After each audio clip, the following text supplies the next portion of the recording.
శ్రోతలకు నా హృదయపూర్వక నమస్కారములు. మన శ్రోతలలో ఒక సోదరి ప్రశ్నను పంపడం జరిగింది.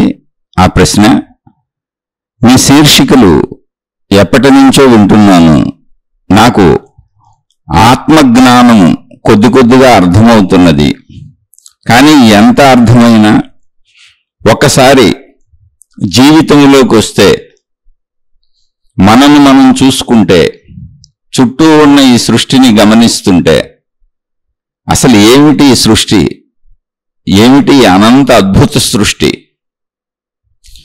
ఆకాశం నిండా నక్షత్రాలు, సూర్యచంద్రులు, అనేక గ్రహాలు, గోళాలు, భూమిపైన ఊహించటానికి వీలు కానన్నటువంటి అద్భుతాలు, అనేక ఫలాలు, పుష్పాలు, అనేక రకాల చెట్లు, అనేక రకాల మనుషులు, అనేక రకాల జంతువులు. అసలు ఈ విశ్వాన్ని ఊహించటానికి కూడా మన సమర్థత సరిపోవటం లేదు. ఏమిటి ఎంత అద్భుతమైనటువంటి ఈ సృష్టి! అలాగే ఈ సృష్టిలో అద్భుతము ఉంది, ఆశ్చర్యము ఉంది, మళ్ళీ బాధ కూడా ఉంది, దుఃఖము కూడా ఉంది. దీన్ని ఎలా అర్థం చేసుకోవాలో తెలియట్లేదు. మనకు సంబంధం లేకుండా విషయాలను వింటూ, ఏ ఆత్మజ్ఞానము చదువుకుంటూ, గ్రంథాలు చదువుకుంటూ, లేదా ఎవరైనా చెప్పినటువంటి విషయాలు వింటున్నప్పుడు అందులో లీనమైపోయినప్పుడు అంతా అర్థమైపోయినట్టుగా ఉంటుంది.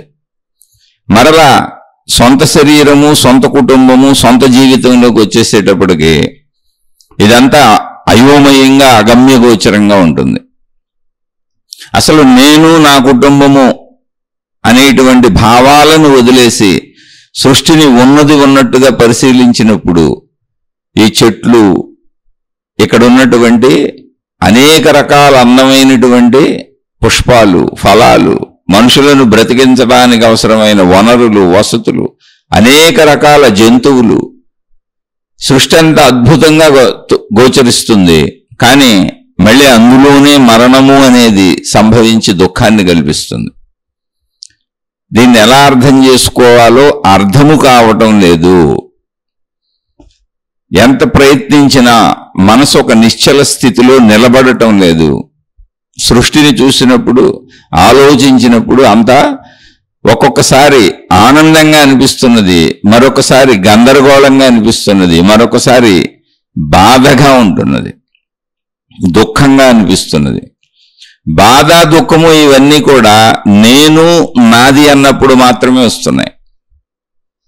నేను, నాది వదిలేసి ఏవైనా వింటున్నప్పుడు, గమనిస్తున్నప్పుడు, సృష్టిని చూస్తున్నప్పుడు ఆశ్చర్యంగా ఉంటుంది, అర్థమవుతున్నట్టుగా ఉంటుంది, కానీ అంతలోనే మళ్ళీ గందరగోళంగా ఉంటుంది. దీన్ని ఎలా గ్రహించాలి? ఇది ఎప్పటికీ అర్థమవుతుంది? అసలు అర్థమవుతుందా, అర్థం అవదా? ఇందులో నిజంగా గ్రహించడానికి ఏమైనా ఉందా లేదా? ఇది ఇలాగే ఉంటుందా? దయచేసి వివరించి చెప్పగలరు. నా మానసిక స్థితి మీకు అర్థమై ఉంటుందని భావిస్తున్నాను. ఇది ఆ సోదరి రాసినటువంటి వారి మనోభావం అనొచ్చు, ప్రశ్న అనొచ్చు.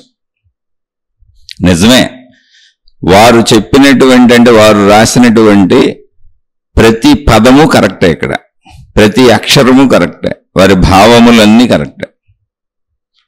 మనను మనం కాసేపు మర్చిపోయి, శరీరం నేనన్న భావన కాసేపు మర్చిపోయి, నేను, నాది, నావి, నావాళ్ళు అనేటువంటి భావాన్ని కాసేపు వదిలేసి ఉన్న సృష్టిని ఉన్నట్టుగా చూస్తే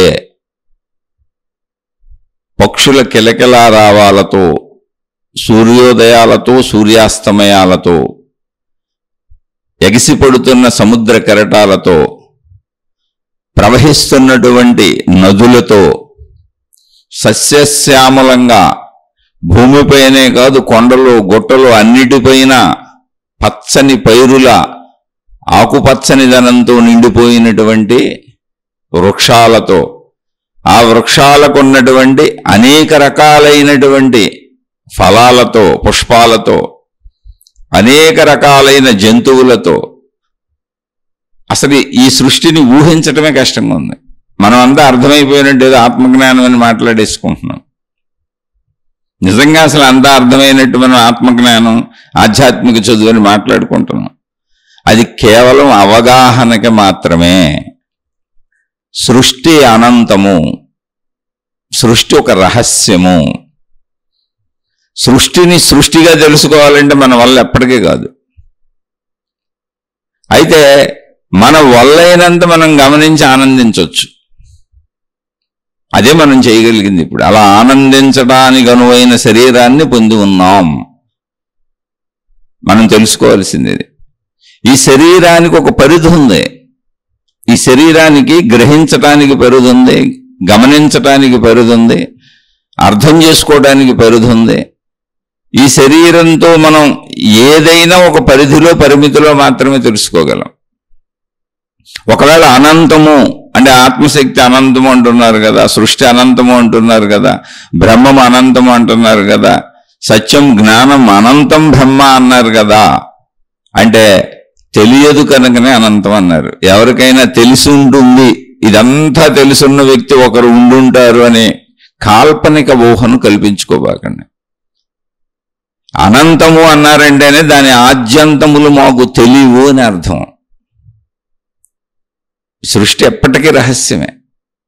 ఆ రహస్యంలో కరిగిపోవటం, కలిసిపోవటమే తప్ప మనం చేయగలిగింది ఏం లేదు. ఎందుకంటే మనం ఒక పరిమితత్వాన్ని మాత్రమే అర్థం చేసుకోగలం. అది అపరిమితము అని తెలుసుకోగలం, అది అనంతము అని తెలుసుకోగలం, అనంతములు కలిసిపోగలం అంతే.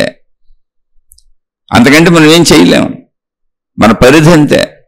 ఎవరో మహిమలని, మాయలని, దేవుళ్ళని, దేవతలని రకరకాలు కల్పించి వాళ్ళకి అన్నీ తెలుసని, మేమన్నీ తెలుసుకున్నామని, మాకు సమస్తం తెలుసని ఇటువంటి మాయ మాటలు నమ్మకండి. ఎవరికి ఇక్కడ ఏమీ తెలియదు. ఎవరైనా అది ఒక పరిధి, అదొక పరిధి అంతే. అసలు విశ్వము అనంతము అన్నప్పుడే చక్కగా చెప్పారు మహాత్ములు.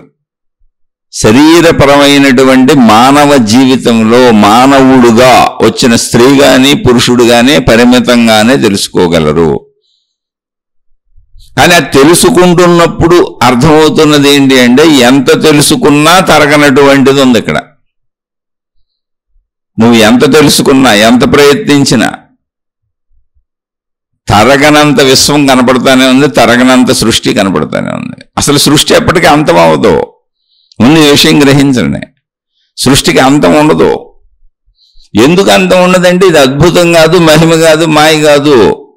మనుషుల నుంచి మనుషులు వస్తూనే ఉన్నారు కదా, అంతం ఎందుకు ఉంటుంది? మానవ జాతి ఎలా అంతమవుతుంది చెప్పండి? స్త్రీ పురుషుల కలయికతో మానవుల నుంచి మానవుల ఉత్పత్తి జరుగుతూనే ఉంది. మనం గడిచిన చరిత్రలు వెనక్కి వెళ్ళి చూసుకుంటే అసలు ఎన్ని కోట్ల సంవత్సరాల నుంచి మనం ఉన్నామో కూడా మనకు తెలియదు. ఊహాత్మకమైన విషయాలే. వాస్తవ సత్యం ఎవరికి తెలియదు. వాస్తవ సత్యం ఒకవేళ మనం ఊహించాలి అంటే ఊహ అనేటువంటి జ్ఞాన సంపద ఒకటి మనలో ఉంది.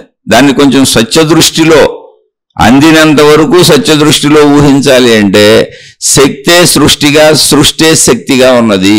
శక్తి తనను తాను సృష్టిగా వ్యక్తీకరించుకుంటున్నది. ఇప్పుడు సృష్టి అనేది శక్తిలోనే ఉంది, శక్తి సృష్టిలో కలిసి ఉంది కనుకనే సృష్టి కదలాడుతున్నది. శక్తి చైతన్యత.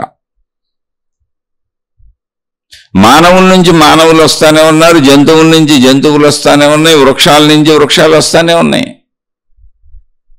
ఇది ఎప్పటికీ సృష్టి అంతం అవడం ఉండదు కదా. ఇంకా ఇది ఇక్కడ మనకు అర్థమైనంత వరకు.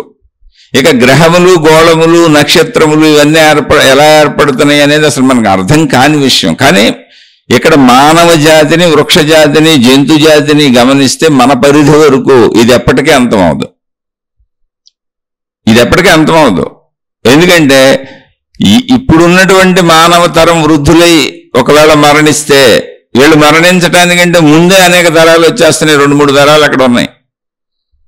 మానవ జాతి అంతరించడం ఉండదు. అలాగే వృక్ష జాతి అలాగే ఉంది, సేమ్. జంతు జాతి అలాగే ఉంది. ఏది అంతరించిపోవటం ఉండదు. మరి ఏంటి అంతరించిపోవటం అనేది అంటే ఇంతకు ముందు మానవులుగా ఉన్నటువంటి వాళ్ళు, మానవులలో ముందు తరాల వాళ్ళు వెళ్ళిపోతున్నారు. మరి రెండవ తరం ఎవరు? అసలు ఎక్కడి నుంచి వచ్చారు వీళ్ళు? ఆ మానవుల్లోంచి వచ్చారు.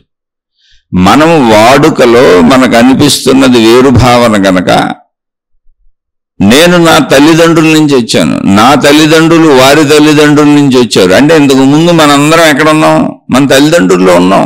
ఎలా ఉన్నాం? సజీవ శక్తిగా ఉన్నాం. వారిలో శక్తిగా ఉన్నాం అంతే. అన్నీ ఇలా అంతకుముందు ఎక్కడున్నాయి, మూలానికి వెళ్ళిపోతే ఎక్కడ ఉన్నాయంటే అన్నీ శక్తిగానే ఉన్నాయి. మూలానికి వెళ్ళండి అంతే, ఊరికని తెలిసిన విషయమే కదా. మూలానికి వెళ్ళడం అని మీ మూలానికి మీరు వెళ్ళలేరా? మీరు పుట్టక ముందు ఎక్కడ ఉన్నారు? మీ తల్లిదండ్రుల్లో ఉన్నారు. ఎందుకని? మీ పుట్టుక మీ తల్లిదండ్రుల ద్వారానే జరిగింది. ఎవరికైనా అంతే. నా పిల్లలు పుట్టక ముందు ఎక్కడ ఉన్నారు? నాలో ఉన్నారు, నా భార్యలో ఉన్నారు. మా ఇద్దరి కలయిక చేత పిల్లలు పుట్టారు. ఇది సృష్టి చేసిన ఏర్పాటు.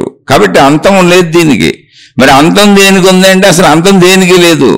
నేను అంతమైపోయాను అని నేను అనుకుంటున్నా కాదు, నా పిల్లల రూపంలో బతుకుతుంది నేనే.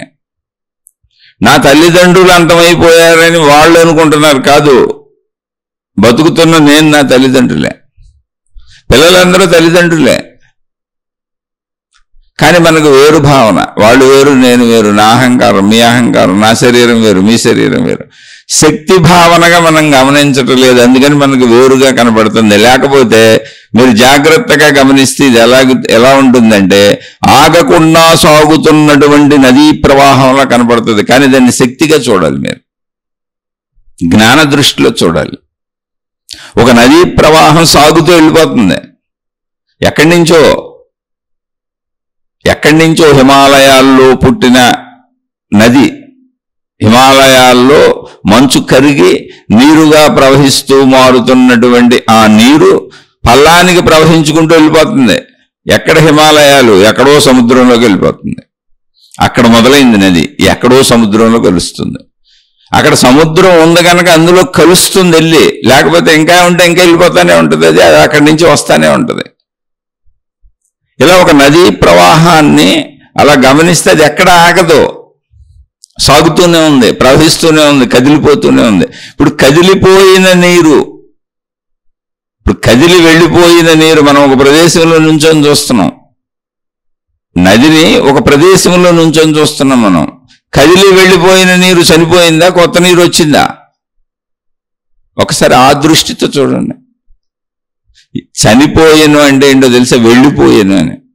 అవును, చనిపోయింది అంటే మనిషి చనిపోయినట్టు కాదు, ఓ జంతువు చనిపోయినట్టు కాదు, ఓ చెట్టు చనిపోయినట్టు కాదు. చనెను అంటే వెళ్ళను, ముందుకు వెళ్ళిపోయింది. అది సముద్రం వైపు వెళ్ళిపోయింది, అది పల్లం వైపు వెళ్ళిపోయింది. అది అంటే నీరు ముందుకు వెళ్ళింది, వెనక నీరు మళ్ళీ వస్తానే ఉంది. మనం నుంచున్న ప్రదేశంలో నీరు ఎప్పటికీ ఖాళీ అవ్వలేదు. మీరు ఒక నదిని ఊహించుకోండి. ఒక ప్రదేశంలో నుంచొని మనం ప్రవహిస్తున్న నదిని చూస్తున్నాం. ఎత్తు నుంచి వాళ్ళకు ప్రవహించుకుంటూ వెళ్ళిపోతుంది నది. కానీ మనం నుంచున్న ప్రదేశంలో ఆ నీటిని చూస్తున్నప్పుడు ఆ నీరు వెళ్ళిపోయినట్టు ఉంటుంది, కొత్త నీరు వస్తున్నట్టు ఉంటుంది. ఎప్పుడు వచ్చిన నీరు వచ్చినట్టు వెళ్ళిపోతూ ఉంటుంది, కొత్త నీరు వస్తూ ఉంటుంది. అసలు ఆ ప్రదేశం మనం నుంచొని చూస్తున్న ప్రదేశం ఎప్పటికీ ఖాళీ అవ్వదు. కానీ మీరు గమనిస్తే నది ప్రవాహములా కనపడుతుంది, కానీ ఆవిర్భావ ప్రదేశం నుంచి సముద్రంలో కలిసే వరకు నది ఏకముగానే ఉన్నది. నిరంతరము ఆ కదలికనే ప్రక్రియ జరుగుతూనే ఉన్నది, పూర్తవటం లేదు. అది నది పుట్టుక హిమాలయాల్లో మొదలైతే అక్కడి నుంచి మొదలై సముద్రంలో కలవటం అనే ప్రాసెస్ అంతం కాదు, అది సముద్రం అయిపోతుంది. అంతమేం లేదు, అది కలుస్తూనే ఉంది. అక్కడ అంతం కాదు, అసలు అది అంతమే లేదు. అక్కడ అది ఆరంభం కాదు, అక్కడ దానికి ఒక ఉంది, ప్లేస్ ఉంది. మనం విషయానికి చెప్పుకున్నామంటే అక్కడ నీరు ఆవిర్భవించడానికి అవసరమైన ముడిసరికి అంత ఉంది. అక్కడ అనంతమైనటువంటి మంచు ఉంది, ఎప్పుడు అది కరుగుతూనే ఉంటుంది. ఇంకా అది మంచు కరిగేది కరుగుతూనే ఉంటే ఏర్పడేది ఏర్పడుతూనే ఉంటుంది. మళ్ళీ అది అవటం ఉండదు, అసలు అవటం అనేదే ఉండదు. కరిగేది కరుగుతుంది, ఏర్పడేది ఏర్పడుతుంది. అవటం ఎక్కడుంది అంటే మొదటి నుంచి చివరి వరకు నదిని ఎందుకు చెప్పానంటే అర్థం అవటానికి. ఇది మొదలు చివరు. ఇది ఎక్కడైనా అంతమైందా? మొదటి నుంచి చివరి వరకు ఎక్కడైనా చనిపోయిందా? ఎక్కడైనా మరణించిందా? ఇప్పుడు ఈ నదిలాగానే సృష్టి ప్రవాహాన్ని ఒకసారి ఊహించుకోండి. ఇప్పుడు ఈ నదిని ఎలా ఊహించుకున్నామో, నదిని ఎలా చూసామో నీరు మనకు తెలుసు, ఎక్కడ బ్రేక్ లేదు. కానీ ఖచ్చితంగా మనం నుంచున్న ఒక ప్లేస్లో నుంచొని మనం చూస్తున్నప్పుడు మనం నుంచున్న ప్లేస్లోని నీరు ముందుకెళ్ళిపోయింది, వెనక నీరు మళ్ళీ వస్తుంది. ముందు వెనక అలా పేర్లు వచ్చినాయి, మొదలు చివరు అలా పేర్లు వచ్చినాయి. అసలు దానికి మొదలు లేదు, దానికి చివరు లేదు. ప్రవాహం దాని లక్షణం అంతే. అది అలా ప్రవహిస్తూనే ఉంది అనాదిగా, ఎప్పటికలా ప్రవహిస్తూనే ఉంటుంది. ఆ ప్రవహించడం అనేది పూర్తి అవ్వదు, అది ఎప్పటికీ జరుగుతూనే ఉంటుంది. ఈ ప్రాసెస్ పూర్తి అవ్వదు. ఎందుకు ఈ ప్రాసెస్ పూర్తి అవ్వదు అంటే మళ్ళీ దానికి ఇంకొక అర్థం కూడా మనం ఇక్కడ తెలుసుకోవచ్చు. మళ్ళీ ఈ సముద్రంలో కలిసింది కదా ఇదంతా, వెళ్ళి ఎండకు సముద్రపు నీరు ఆవిరవుతూ ఉంటుంది, మళ్ళీ మేఘాలు అవుతూ ఉంటుంది. ఆ మేఘాలైన నీరు మళ్ళీ తిరిగి భూమిపై వర్షిస్తూ ఉంటుంది. వర్షించిన నీరంతా మళ్ళీ నదిలో వచ్చి కలుస్తూ ఉంటుంది. మళ్ళీ నదిలో నీరంతా ప్రవహించుకుంటూ వెళ్ళి మళ్ళీ సముద్రంలో కలుస్తూ ఉంటుంది. ఇది ఒక రౌండ్ సర్కిల్ ప్రాసెస్ తిరుగుతుంది చూడండి. భూమిపై నుంచి ఆకాశంలోకి వెళ్ళింది నది. ఇప్పుడు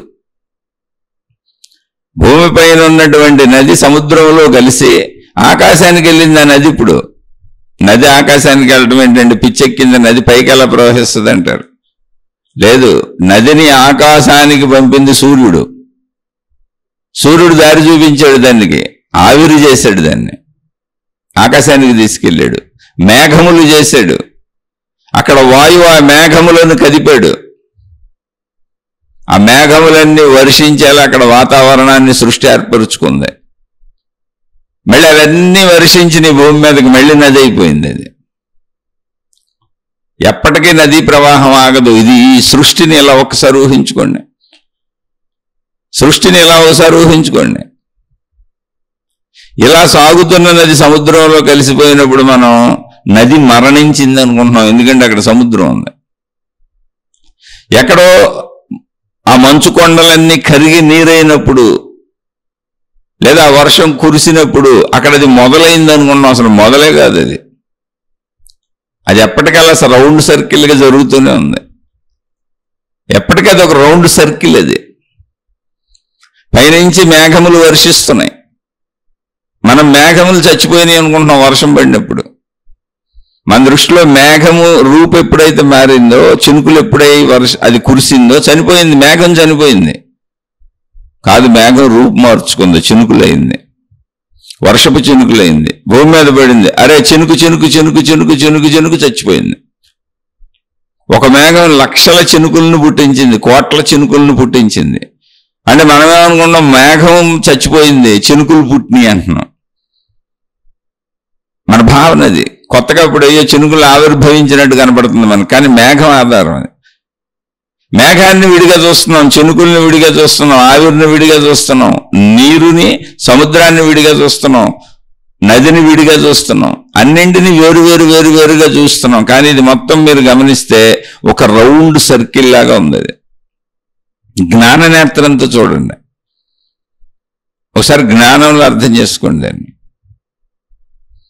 అలా సర్కిల్ ఎప్పుడు జరుగుతూనే ఉంది. ఇందులో ఏది మొదలు ఏది చివరి ఎవరికి తెలియదు. అనంతము అంటే అది. అనంతము అంటే ఒక రౌండ్ సర్కిల్. ఏంటి రౌండ్ సర్కిల్? సముద్రపు నీరు ఆవిరవుతుంది కనుక సముద్రపు నీరు ముందా ఏమో తెలీదు. ఎందుకు ఆవిరవుతుంది? సూర్యుడి వేడి వలన. అయితే సముద్రపు నీరు ముందా తెలియదు మనకి. ఎందుకంటే అప్పటికి ఆవిరవటం, మనం వచ్చి చూసేటప్పటికి ఆవిరవటం అనే ప్రాసెస్ జరుగుతుంది. సముద్రం ఉంది, ఆవిరవటం ఉంది, మేఘాలు ఉన్నాయి. ఈ ఆవిరంతా పైకి వెళ్తుంది, మేఘాలు అవుతున్నాయి.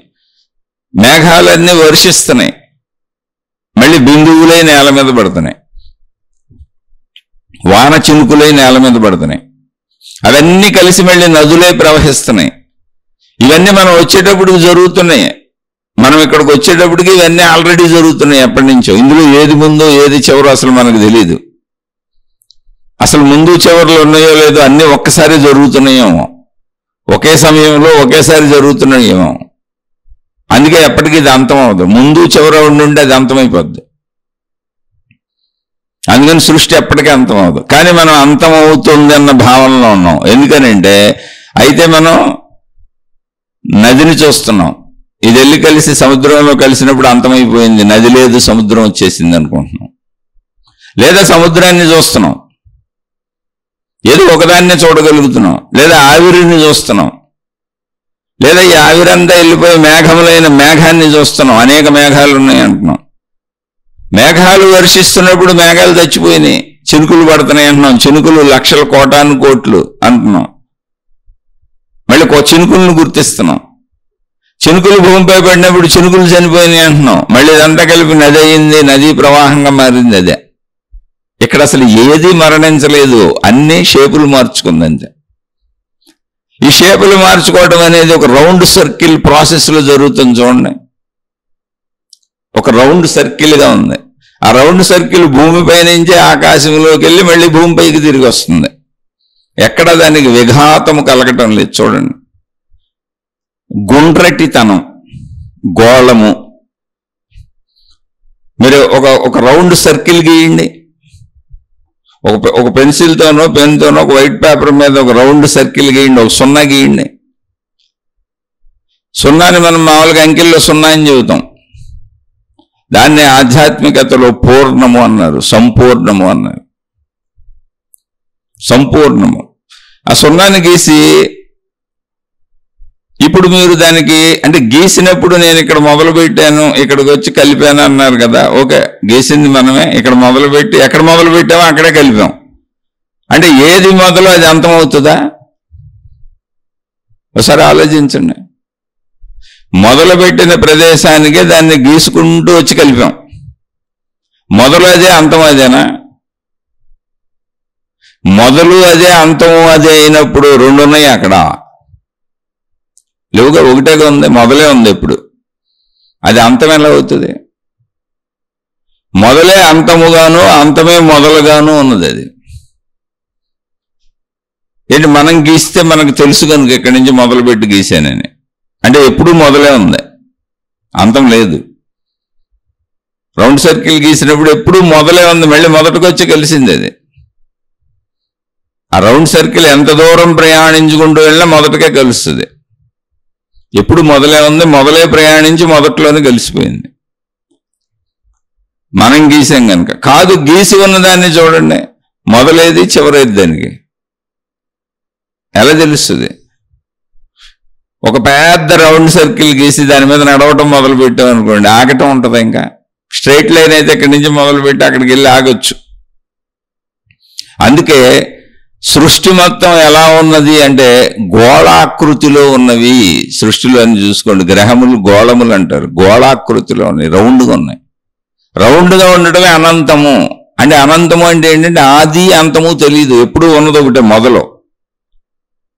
మనం ఒక జీరోని గీస్తున్నప్పుడు మొదలు పెట్టిన స్థానానికే మళ్ళీ వచ్చి చూస్తాం మనం, అప్పుడే జీరో పూర్తవుద్ది. అంటే అంతము లేదు దానికి, ఎప్పుడు మొదలే ఉంది. అంటే ఎప్పుడు ఉన్న స్థితే ఉంది. ఆ ఉన్న స్థితి ఏది ఉందో అదే ఉన్నది, అంతే. దాన్ని అర్థం చేసుకోవాలి. చూడండి, మీకు ఈ నదీ ప్రవాహాన్ని గమనిస్తే భూమిపైన ప్రవహిస్తూ ఆకాశములోకి వెళ్ళి ఆకాశము నుంచి మళ్ళీ భూమి మీదకి వస్తుంది. అది ఎక్కడ బ్రేక్ అవ్వట్లేదు అసలు.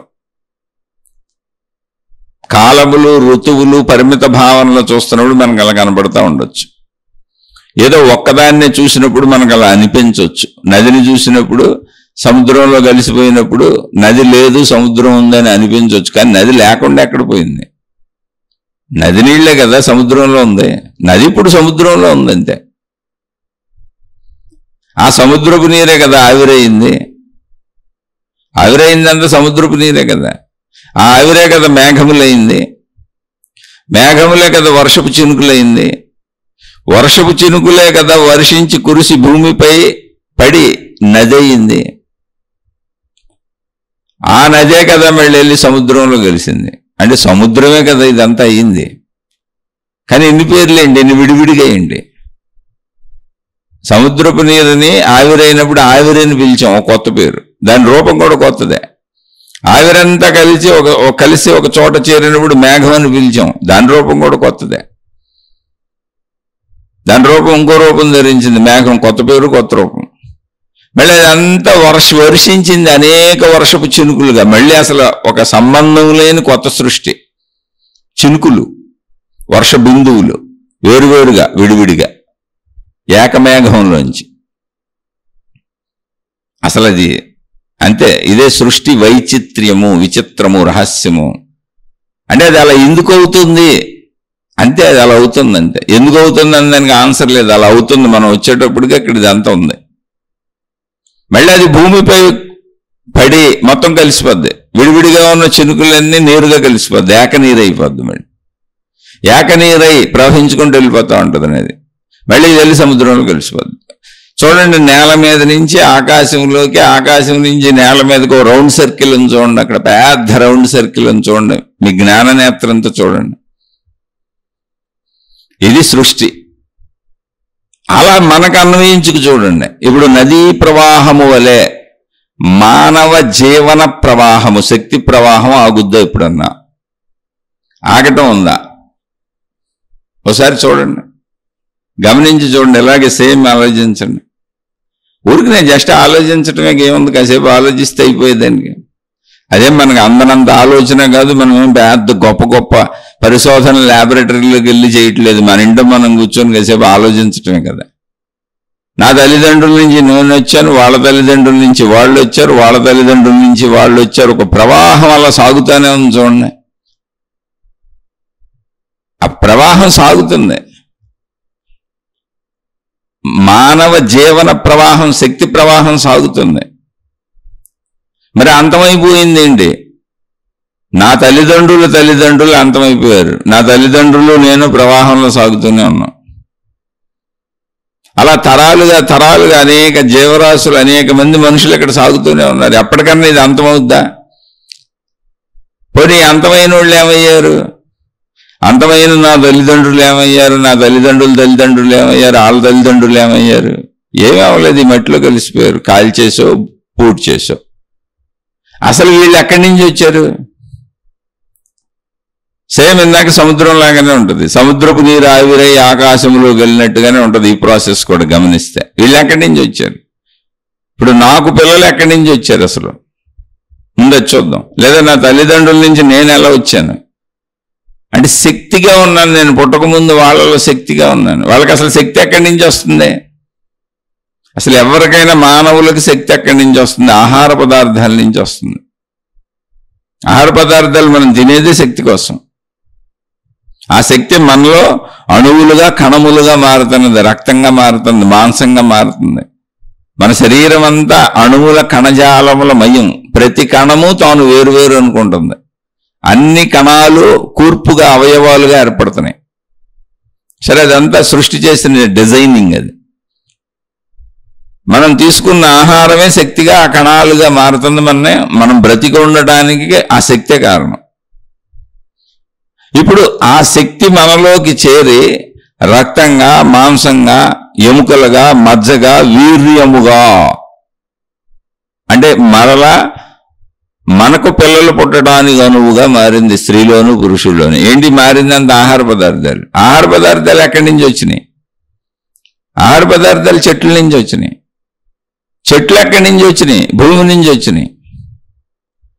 చెట్లను ఎవరు మహిమపరంగా పండించలా, ఎవరు అక్కడ సృష్టించలా. చెట్టు ముందా విత్తు ముందా సామెత అక్కర్లా. భూమి చెట్లను ఉత్పత్తి చేసే గుణము కలిగి ఉన్నది. మరి అలాంటప్పుడు అన్ని ఒక రకాల మొక్కలే రావాలి కదండి. అనేక రకాల మొక్కలు ఎందుకు వస్తున్నాయి? అనేక రకాల పుష్పాల మొక్కలు, ఫలాల మొక్కలు, రకరకాల మొక్కలు ఎందుకు వస్తున్నాయి అంటే భూమిలో కోటాను కోట్ల రకములైనటువంటి ఖనిజములు, లవణములు అనే పేర్లు గల అనేకమైనవి ఉన్నాయి. భూశక్తి అంతగా ఉంది. ఎక్కడ ఏ ప్రాంతంలో ఎటువంటి భూశక్తి ఉన్నదో అక్కడ అటువంటి మొక్కలను ఉత్పత్తి చేస్తుంది. అది ఆ శక్తులతో కూడిన మొక్కలను. మట్టి తింటే చచ్చిపోతాం, డైరెక్ట్గా భూమిని తవ్వుకు తింటే చచ్చిపోతాం, డైరెక్ట్గా భూమి నుంచి వచ్చిన ఇనుము తింటే చచ్చిపోతాం. కానీ అక్కడ వచ్చిన మొక్కలో నుంచి ఉన్న ఐరన్ తింటే బతుకుతాం. ఆ మొక్కలో ఐరన్ ఉంది, ఇనుమే. ఈ భూమిలో ఏమున్నాయో ఆ సారం అంతా భూమిపై ఉన్నటువంటి మానవులు, జంతువులు తిని బతకడానికి అనువైన సారంతో మొక్కలు వస్తున్నాయి. సృష్టి చేసిన అద్భుతమైన ఏర్పడ్డది. అంటే అన్ని పరివర్తనమే. సముద్రపు నీరు ఆవిరైనట్టు, ఆవిరి మేఘములైనట్టు, మేఘములు వర్షపు చినుకులైనట్టు, వర్షపు చినుకులు నేల మీద పడి మళ్ళీ నీరై కలిసిపోయినట్టు, నదే ప్రవహించినట్టు, ప్రవహించిన నది వెళ్ళి సముద్రంలో కలిసిపోయినట్టు. మళ్ళీ మొదటగా చూసుకుంటే సముద్రపు నీరే ఆవిరవుతుంది. మొదలు చివరేం లేదు, మొత్తం అలా జరుగుతూనే ఉన్నది.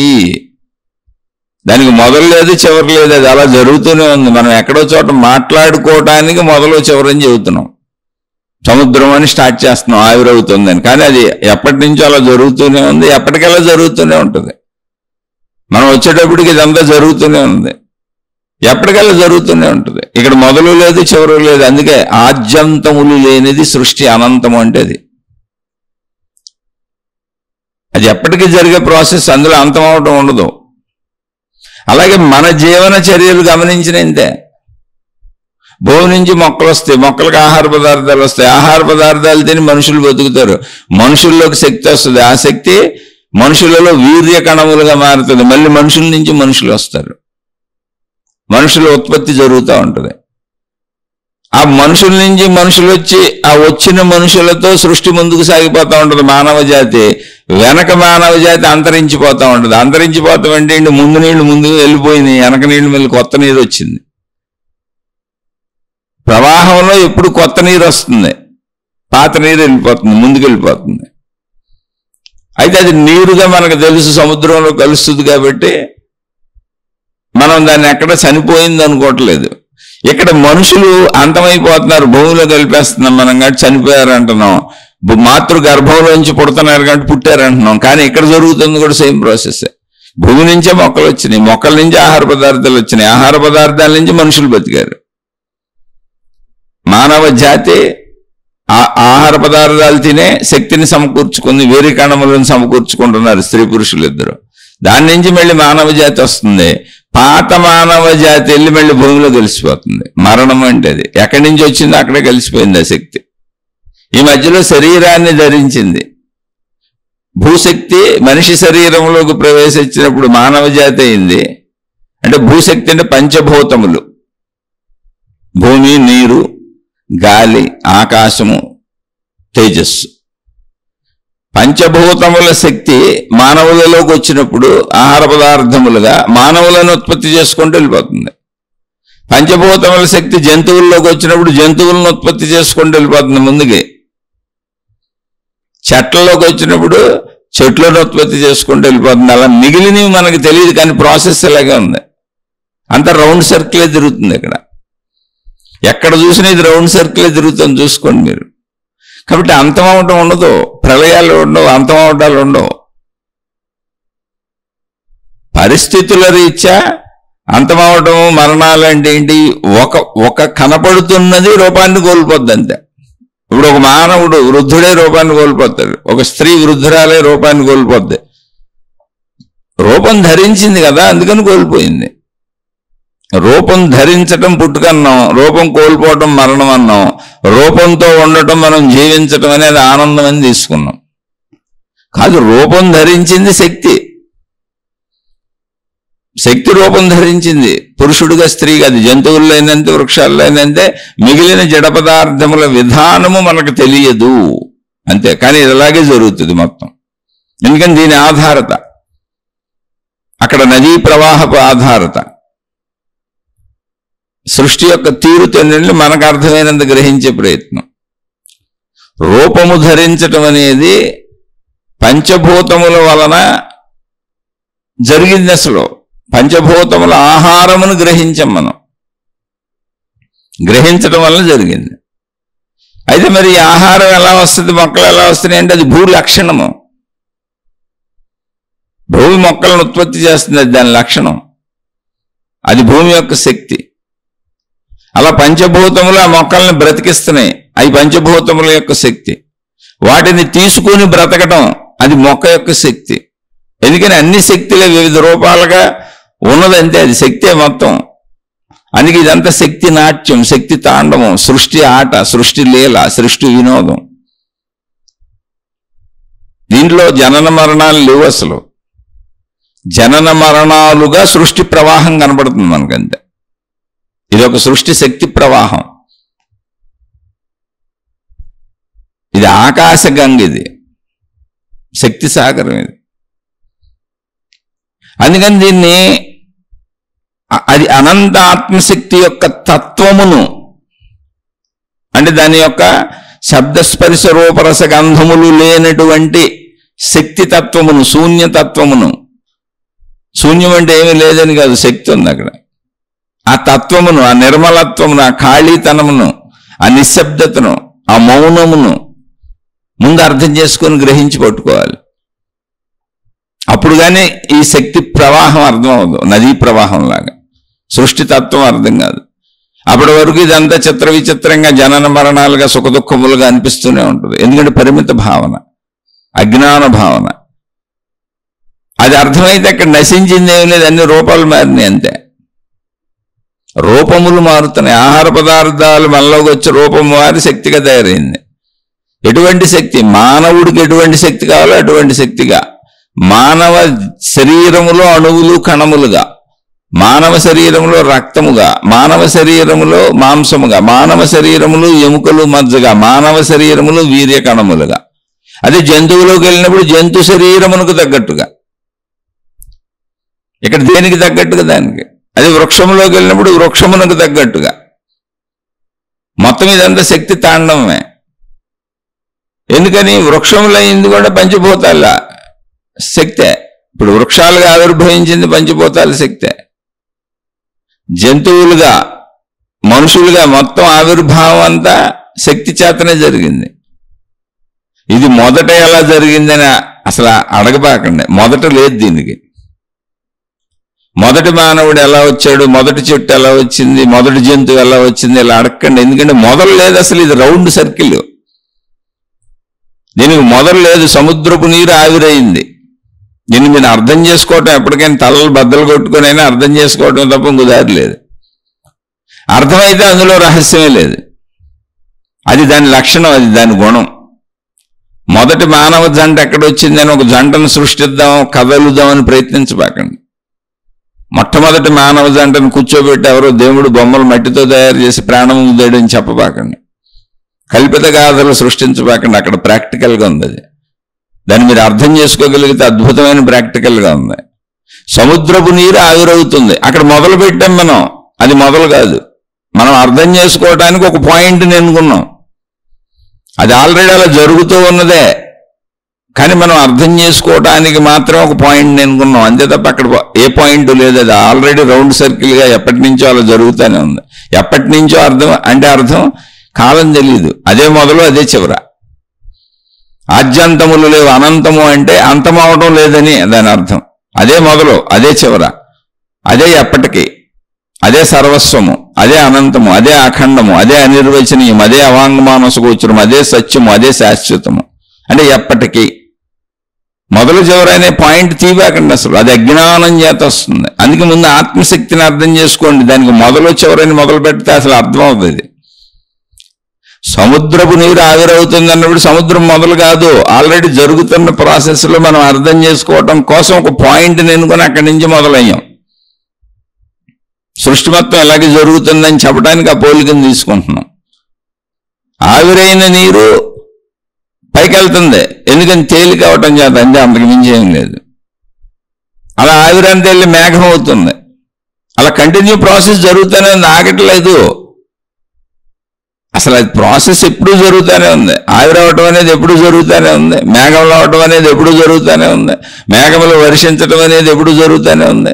వర్షించిన మేఘములు చినుకులు కింద పడటం ఎప్పుడు జరుగుతూనే ఉంది. మళ్ళీ ఇదంతా నేల మీద పడి, అంటే భిన్నత్వపు చినుకులుగా ఆకాశ మార్గంలో ప్రయాణించుకుంటూ వచ్చిందంతా నేల మీద పడి ఏకత్వం అయిపోతుంది. మళ్ళీ అయిపోయి నదులుగా ప్రవహించుకుంటూ వెళ్తుంది, సముద్రంలో కలిసిపోతుంది. ఈ రౌండ్ సర్కిల్లో మీరు ఎక్కడైనా మొదలు పెట్టచ్చు. మనం సముద్రంలో నీరు ఆవిరైన మొదలు పెట్టాం, లేదా మేఘముల దగ్గర మొదలు పెట్టచ్చు, లేదా చినుకుల దగ్గర మొదలు పెట్టచ్చు, లేదా నీటి మీద నదీ ప్రవాహం దగ్గర మొదలు పెట్టచ్చు. అర్థం అవడానికి ఒక పాయింట్ అనుకున్నాం తప్ప అది ఎప్పుడూ అలాగే జరుగుతున్నప్పుడు దానికి మొదలేది చివరేది అది అలా జరుగుతూనే ఉన్నది. ఎప్పుడు అలా జరుగుతూనే ఉంటుంది. అప్పుడు దానికి కాలమే లేదు అసలు. ఇప్పుడు కాలం లేదు దానికి. ఆ ప్రాసెస్ మొత్తాన్ని ఒక్కసారిగా చూడండి. మొత్తంగా ఒక్కసారి, అంటే సముద్రపు నీరు ఆవిరవటము, అది మేఘం అవటము, మేఘాలు వర్షించటము, వర్షించిన నీరు భూమిపై పట్టడము, భూమిపై పడిన నీరు నదులుగా మారి ప్రవహించటము, కలిసిపోయి ఇది వెళ్ళి సముద్రంలో కలవటము, మళ్ళీ ఇది సముద్రం. ఇవన్నీ మనం ఇలా చెప్పుకుంటూ వస్తున్నప్పుడు ఆవిరవటం ఆగలేదు, మేఘంలో అవటం ఆగలేదు, వర్షించటం ఆగలేదు, భూమిపై పట్టడం ఆగలేదు, ఈ కలిసిపోయి నదిలో అవటం ఆగలేదు, నది ప్రవహించడం ఆగలేదు, ఇది వెళ్ళి సముద్రంలో కలవటం ఆగలేదు. ఈ ప్రాసెస్ ఏది ఆగలేదు. ఇందులో ఒక్కొక్క దాన్ని విడివిడిగా చూసినప్పుడు ఒక్కొక్కటి మరణిస్తున్నట్టు, నశించిపోతున్నట్టు, కొత్తదేదో ఆవిర్భవించినట్టు కనపడుతుంది. అసలు అలా లేదు. ఈ ప్రాసెస్ అంతా జరుగుతూనే ఉంది. ఈ ప్రాసెస్ అంతా జరుగుతూనే ఉంది. ఇందులో మొదలు లేదు, చివర లేదు. ఎప్పటి నుంచి జరుగుతుంది అంటే అసలు కాలమే లేదు. ఫలానప్పుడేం చెప్పడానికి కాలం లేదు. ఎప్పటి వరకు జరుగుతుంది దానికి కాలం లేదు. అందుకే దాని పేరు అనంతము.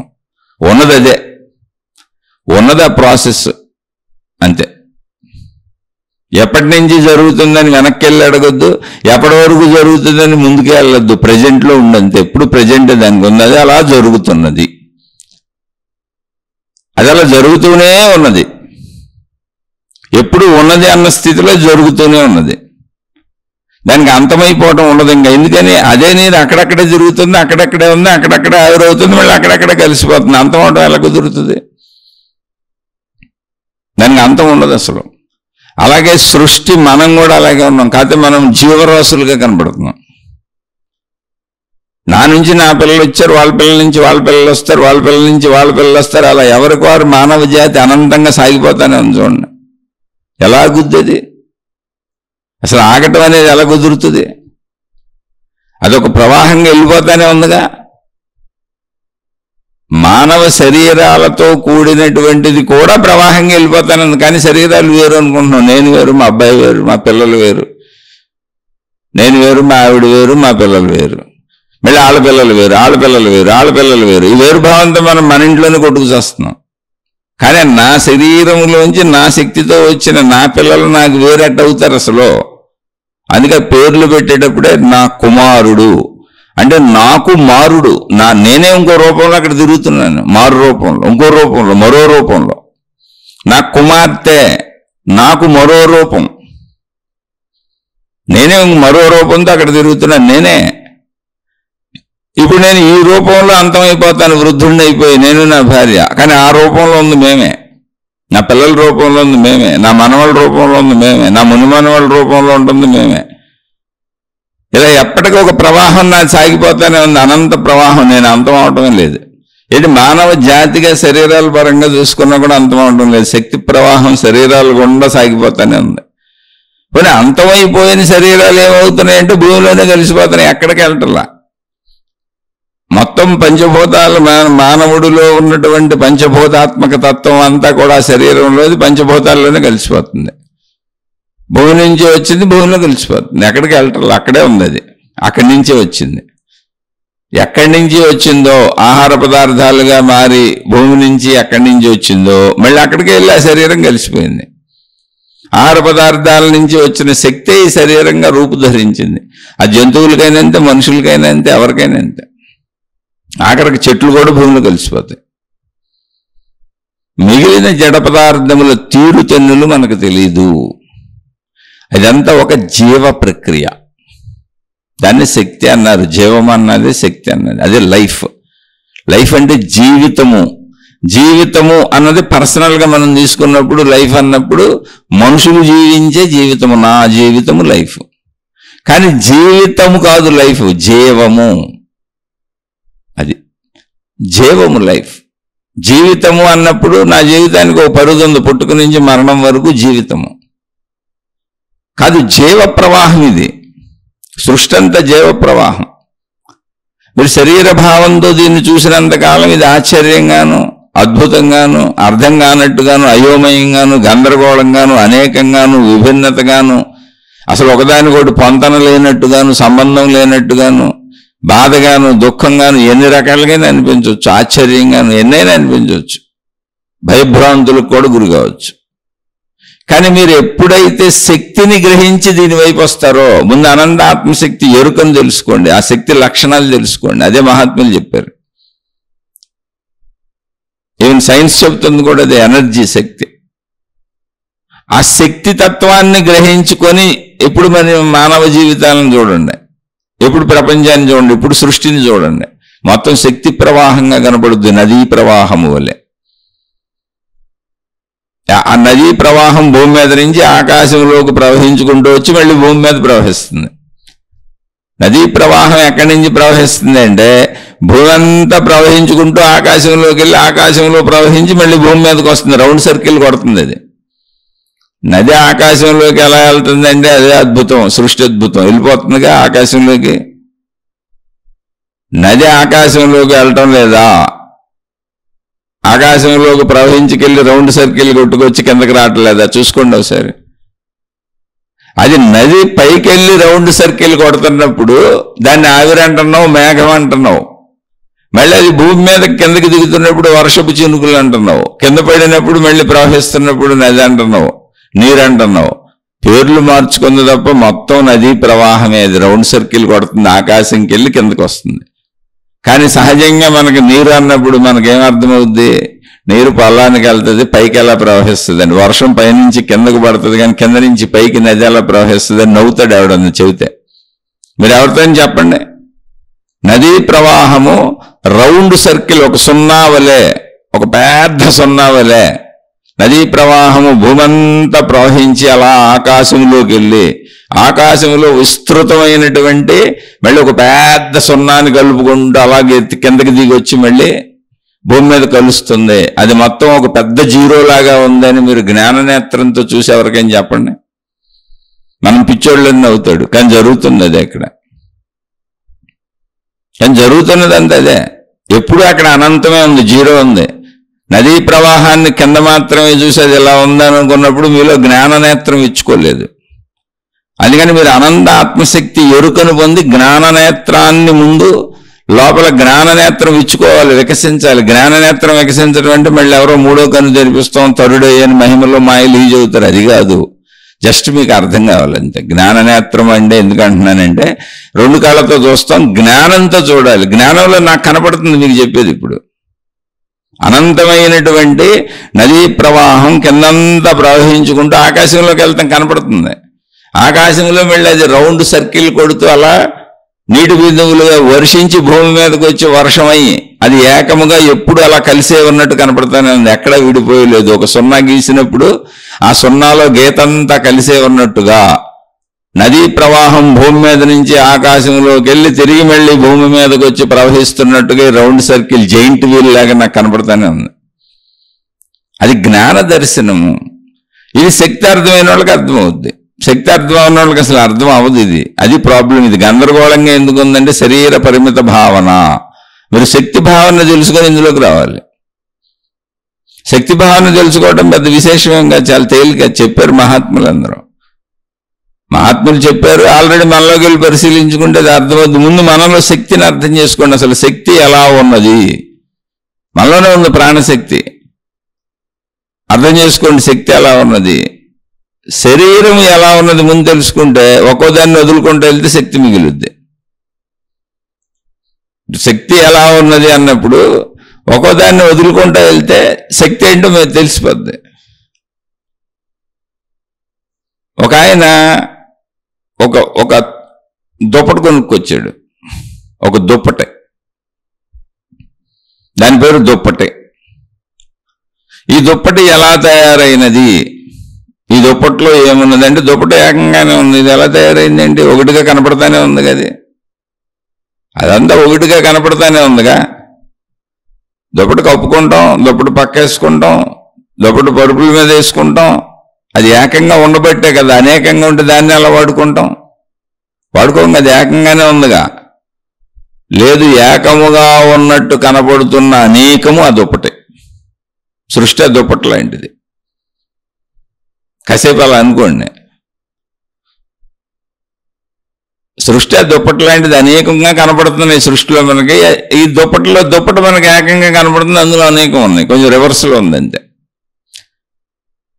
ఎవరితో చెప్పింది దుప్పటి ఏకం కాదండి, దుప్పటి చాలా అనేకం ఉన్నాయి ఇందులో దుప్పట్లోని. అనేకమే ఉంటాయండి. ఒకే దుప్పటి అక్కడ కనబడుతుంది కదా. ఉన్న డిజైన్లు ఉన్నాయి, పువ్వులు ఉన్నాయి, రంగులు ఉన్నాయి అంతే. దుప్పటి అయితే ఏకమైన దుప్పటి కాదు, అనేకం ఉన్నాయి చూడండి అని దుప్పటిని పక్క నుంచి పట్టుకొని పీక్కుంటూ వచ్చాం. దారాలన్నీ దారాలతో అల్లబడినది ఏ బట్ట అయినా అంతే. అది దుప్పటైనా అంతే, తుండైనా అంతే, చొక్క అయినా అంతే, ప్యాంట్ అయినా అంతే, చీర అయినా అంతే, ఏదైనా అంతే. వస్త్రము అనేది ఏదైనా అల్లబడినది దేంతో? దారములతో. ఒక్కొక్క దారం పీక్కుంటూ వచ్చి నేల మీద గొట్టేసేసామనుకోండి, ఇప్పుడు అక్కడ దుప్పటి ఉందా? లేదు. ఏముంది ఇప్పుడు? దారపు పోగుల గుట్ట ఉంది. ఆ షేపులో ఉంటే దాని పేరు దుప్పటి, ఇంకో షేపులో దాని పేరు తుండు, ఇంకో షేపులో దాని పేరు చొక్కా, ఇంకో షేపులో దాని పేరు చీర, ఇంకో షేపులో దాని పేరు ప్యాంటు, ఇంకో షేపులో దాని పేరు లుంగి, ఇంకో షేపులో దాని పేరు కర్చీఫ్. ఏదో ఒకటి దాంట్లో దారాలన్నీ పీక్ కింద పడాయండి. అది దారముల అల్లిక మాత్రమే. దారాలన్నీ పీకేస్తే దుప్పటి ఉందా, తుండు ఉందా, కర్చీఫ్ ఉందా, రుమాలు ఉందా? ఏం లేదు. మరి దారములు ఎక్కడి నుంచి వచ్చినాయి? ఇప్పుడు దుప్పటి చచ్చిపోయింది, తుండు చచ్చిపోయింది, కానీ ఏం మిగిలి ఇక్కడ ఏదో మళ్ళీ కొత్తవి పుట్టినాయి. ఏంటి? ఈ దారములు. ఈ దారములు ఎక్కడి నుంచి వచ్చినాయి? పత్తి నుంచి వచ్చినాయి. పత్తి ఎక్కడి నుంచి వచ్చింది? మొక్క నుంచి వచ్చింది. ఇలా ఒకదానికొకటి మూల వెళ్తే మళ్ళీ అన్ని పంచభూతాల దగ్గరికి వెళ్ళిపోతున్నాయి. పంచభూతాలు ఏంటి? భూమి, నీరు, తేజస్సు, వెలుగు, ఉష్ణోగ్రత, వాయువు, ఆకాశము. ఏది వెతికినా మీకు ఇందులోకి వెళ్ళి కలిసిపోద్ది. మళ్ళీ ఈ 5 ఏంటి? ఈ 5 ఒకే శక్తి యొక్క ఆకాశతత్వం యొక్క లక్షణములు. అందుకని ముందు శక్తి ఏంటో తెలుసుకొని రావాలి మనం. శక్తి అనేటువంటిది అర్థం కానంత వరకు మీకు సృష్టి ఎప్పటికీ అద్భుతంగాను, మాయాజాలంగాను, గందరగోళంగాను, భయంగాను, బాధగాను, దుఃఖంగాను, ఆశ్చర్యంగాను అనేకముగా అనిపిస్తూనే ఉంటుంది. మీరు చూసే విషయాన్ని బట్టి, సందర్భాన్ని బట్టి. శక్తి అర్థమైతే సృష్టి ఒక అత్యద్భుతమైనటువంటి ప్రాసెస్లో ఏకంగా కనబడుతుంది, ఏకంగా ఉంటుంది. ఇప్పుడు మనం చూసే ఒక అద్భుతమైన పువ్వుని చూసాం, బాగుంది అనుకుంటున్నాం, చాలా హాయిగా ఉంది. ఆ పువ్వుని చూస్తుంటే మనశ్శాంతిగా ఉంది, దాని నుంచి వచ్చే సువాసన ఎంతో బాగుంది. కానీ ఆ పువ్వు ఏంటి? ఆ పువ్వు ఎక్కడి నుంచి వచ్చింది? కొంచెం మట్టి, కొంచెం నీరు, కొంచెం గాలి, కొంచెం సూర్యరశ్మి, ఆ కొంచెం ఆకాశంలో ఆ చెట్టు వికసించి ఈ పువ్వు వచ్చింది. ఆ పువ్వులో కూడా ఈ మొత్తం లక్షణాలన్నీ ఉంటాయి. అందుకే ఆ పువ్వు వాడిపోయి రాలిపోయినప్పుడు మళ్ళీ వెళ్ళి ఆ మెట్లో కలిసిపోద్ది. అది దాని జాతే కనుక అన్ని దాంట్లో కలిసిపోతాయి. చూడండి, వెళ్ళి సర్వము ఇక్కడ మెట్లో కలిసిపోతాయి. వెళ్ళి సర్వము పంచభూతాల్లో లీనమైపోతాయి ఇక్కడ. ఎందుకంటే అన్నీ అవే కనుక, సుజాతి కనుక. పంచభూతాలు ఏంటి? శక్తి యొక్క 5 లక్షణములు అవి. ఒకటి ఆకాశతత్వముగా ఉన్న స్థిర లక్షణం.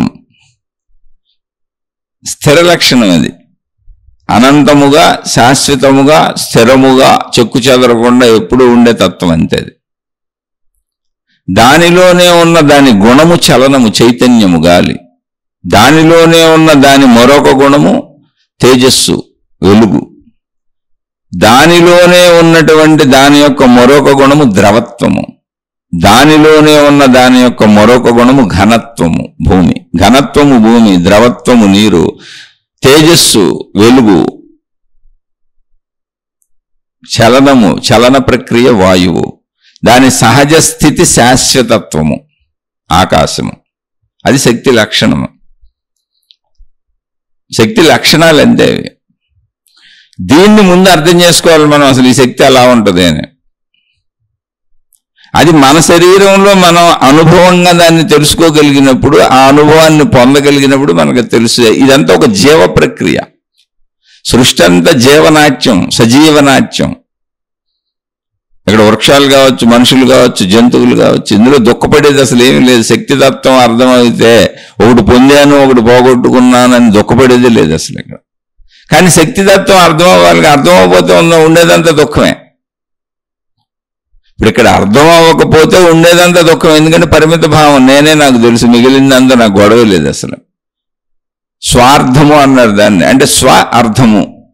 ఏమర్థమైంది నాకు అంటే ఈ శరీరమే నేను అన్న పరిమిత భావన అర్థమైంది. మిగిలింది అసలు నాకు అర్థం అవ్వట్లేదు, నేను దాని గురించి ఆలోచించట్లేదు, పట్టించుకోవట్లేదు.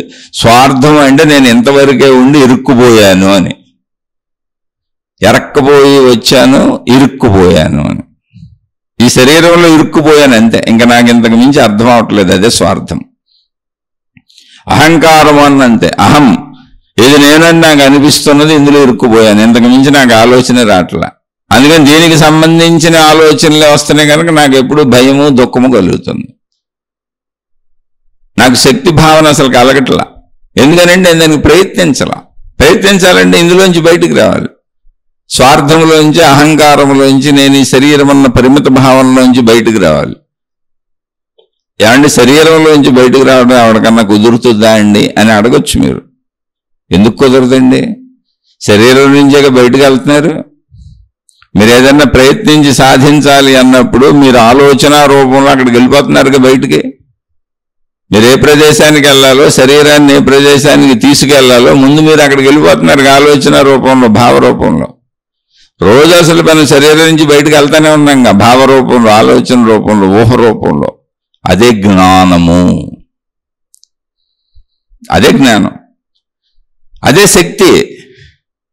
శక్తి కూడా అదే. మనకంటే ముందు మన శక్తి వెళ్ళిపోతుంది. మనకంటే అంటే ఈ శరీరము కంటే ముందు. ఇక్కడ మనం శరీరం అనుకుంటున్నాం కాబట్టి మనకంటే అన్నాం, కానీ మనకంటే ముందు శరీరం వెళ్తుందని చెబుతుంది ఎవరికి? శరీరం నేను అనుకుంటున్న వాళ్ళకి. కానీ శక్తిని నేను అనుకుంటున్నారు అనుకో, అప్పుడు మనకంటే ముందు శరీరం వెళ్తలా, నేను ముందెళ్ళిపోయిన వెనకాల నా శరీరం వస్తుందని చెప్పాలి.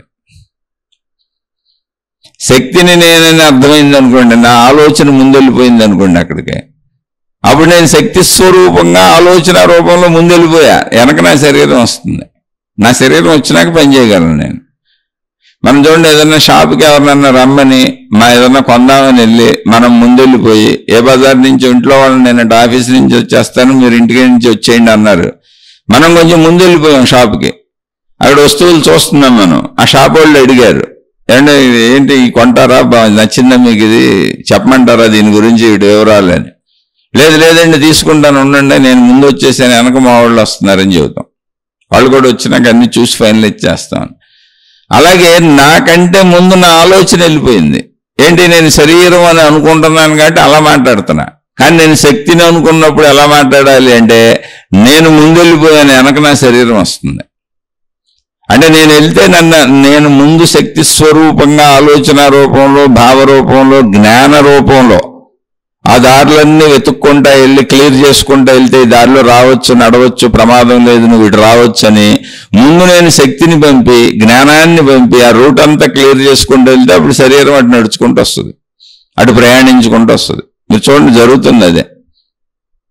కానీ శరీరం నేను అనుకున్నాం కనుక రివర్స్లో మాట్లాడుతున్నాం మనం. యాక్చువల్గా జరుగుతుంది ఏంటంటే, జ్ఞానం ముందెళ్ళిపోతుంది, జ్ఞానమే శక్తి, శక్తి ముందెళ్ళిపోతుంది, ఆలోచన ముందెళ్ళిపోతుంది. ఆలోచన, జ్ఞానము, శక్తి ఒకటే, భావము ఒకటే, ముందే వెళ్ళిపోతున్నాయి. అవి వెళ్ళి నీకు రోడ్డు క్లియర్ చేస్తున్నాయి, రూట్ క్లియర్ చేస్తున్నాయి. నువ్వు రావడానికి అవసరంగా అంత క్లియర్ చేసుకుంటూ వెళ్ళి నీకు దారి చూపిస్తున్నాయి. అప్పుడు నువ్వు వెళ్తున్నావు వెనకాల. కాబట్టి శరీరం నుంచి అందరం బయటకు వెళ్తానే ఉన్నాం, రోజు బయటకు వెళ్తానే ఉన్నాం. అసలు మనం బతుకంతా శరీరం నుంచి బయటకు వెళ్ళటం, మళ్ళీ అక్కడి నుంచి అన్ని తెచ్చుకొని శరీరంతో అనుభవించడం, అనుభవాలన్నీ లోపల దాచుకోవటం, ఇదే ప్రాసెస్. అప్పుడు గమనిస్తే బయటకు వెళ్ళేది శక్తి రూపంలో వెళ్తున్నాను. ప్రయత్నించటానికి శరీరం కంటే ముందు బయటకు ప్రయాణించేదంతా శక్తి రూపమే, ఆలోచన రూపం, భావ రూపం. రోడ్డు క్లియర్ చేసుకుంటున్నాను. శరీరం వెళ్ళడానికి అవసరమైనటువంటి రూట్ అంతా క్లియర్ చేసుకుంటున్నాను. జ్ఞాన రూపంలో ముందెళ్ళి రూట్ అంతా చూసేస్తున్నాను. అంటే ముందు చూస్తుందండి జ్ఞానం, నా శరీరపు కళ్ళు కాదు. నా శరీరపు కళ్ళు కంటే నా జ్ఞానం ముందెళ్ళిపోతుంది. జ్ఞానం అనే శక్తి ముందెళ్ళిపోతుంది, భావం అనే శక్తి ముందెళ్ళిపోతుంది, ఆలోచన అనే శక్తి ముందెళ్ళిపోయి మొత్తం చూసేస్తుంది. తర్వాత నా శరీరం వెళ్ళి కళ్ళతో చూస్తుంది, శరీరపు కళ్ళతో చూస్తుంది. అంటే నేను ముందెళ్తే నా వెనక నా శరీరం వస్తుంది. ఇప్పుడు నేను శక్తిని అయితే, నేను శరీరాన్ని అయితే, నేను శరీరం అన్న భావన ఉంటే, ఇప్పుడు నేను శరీరం అనే భావన ఉంటే నా శరీరం ఎక్కడుంది, నా ఆలోచన ముందెళ్ళిందని చెబుతాను. నేను శరీరాన్ని ఇక్కడే ఉన్నాను, ఆలోచనలు ముందు పరిగెడుతున్నాయి, నేను అంత వేగంగా వెళ్ళలేకపోతున్నాను, అందుకని మనసు నన్ను ఈడ్చుకుపోతుంది, నా మనసును నేను ఆపలేకపోతున్నాను ఏడుస్తూ ఉంటారు. ఎవరో ఏడ్చేవాళ్ళు శరీరధారులు, అంటే శరీరము నేనని నమ్ముతున్నవాళ్ళు. శరీరం నేనని నమ్ముతున్న వాళ్ళని వాళ్ళ మనసు ఏడిపించినంత ప్రపంచంలో ఎవరూ నిన్ను ఏడిపించలేరు. నీ మనసే నిన్ను అంత ఏడిపిస్తుంది. కానీ శక్తిని నేనని తెలుసుకో, శక్తి భావంలోకి రా, అసలు నీ మనసు నిన్ను ఏడిపించదు. ఎందుకంటే అదే నువ్వు అయిపోయావు. ఇప్పుడు నువ్వు ముందెళ్ళిపోతున్నావు, నీ స్పీడ్కి శరీరం రావట్లేదు, అందుకని శరీరం వచ్చే వరకు వెయిట్ చేస్తున్నావు నువ్వు, అంతే. అప్పుడు నీకు దుఃఖం ఎందుకు వస్తుంది? దుఃఖం రాదు.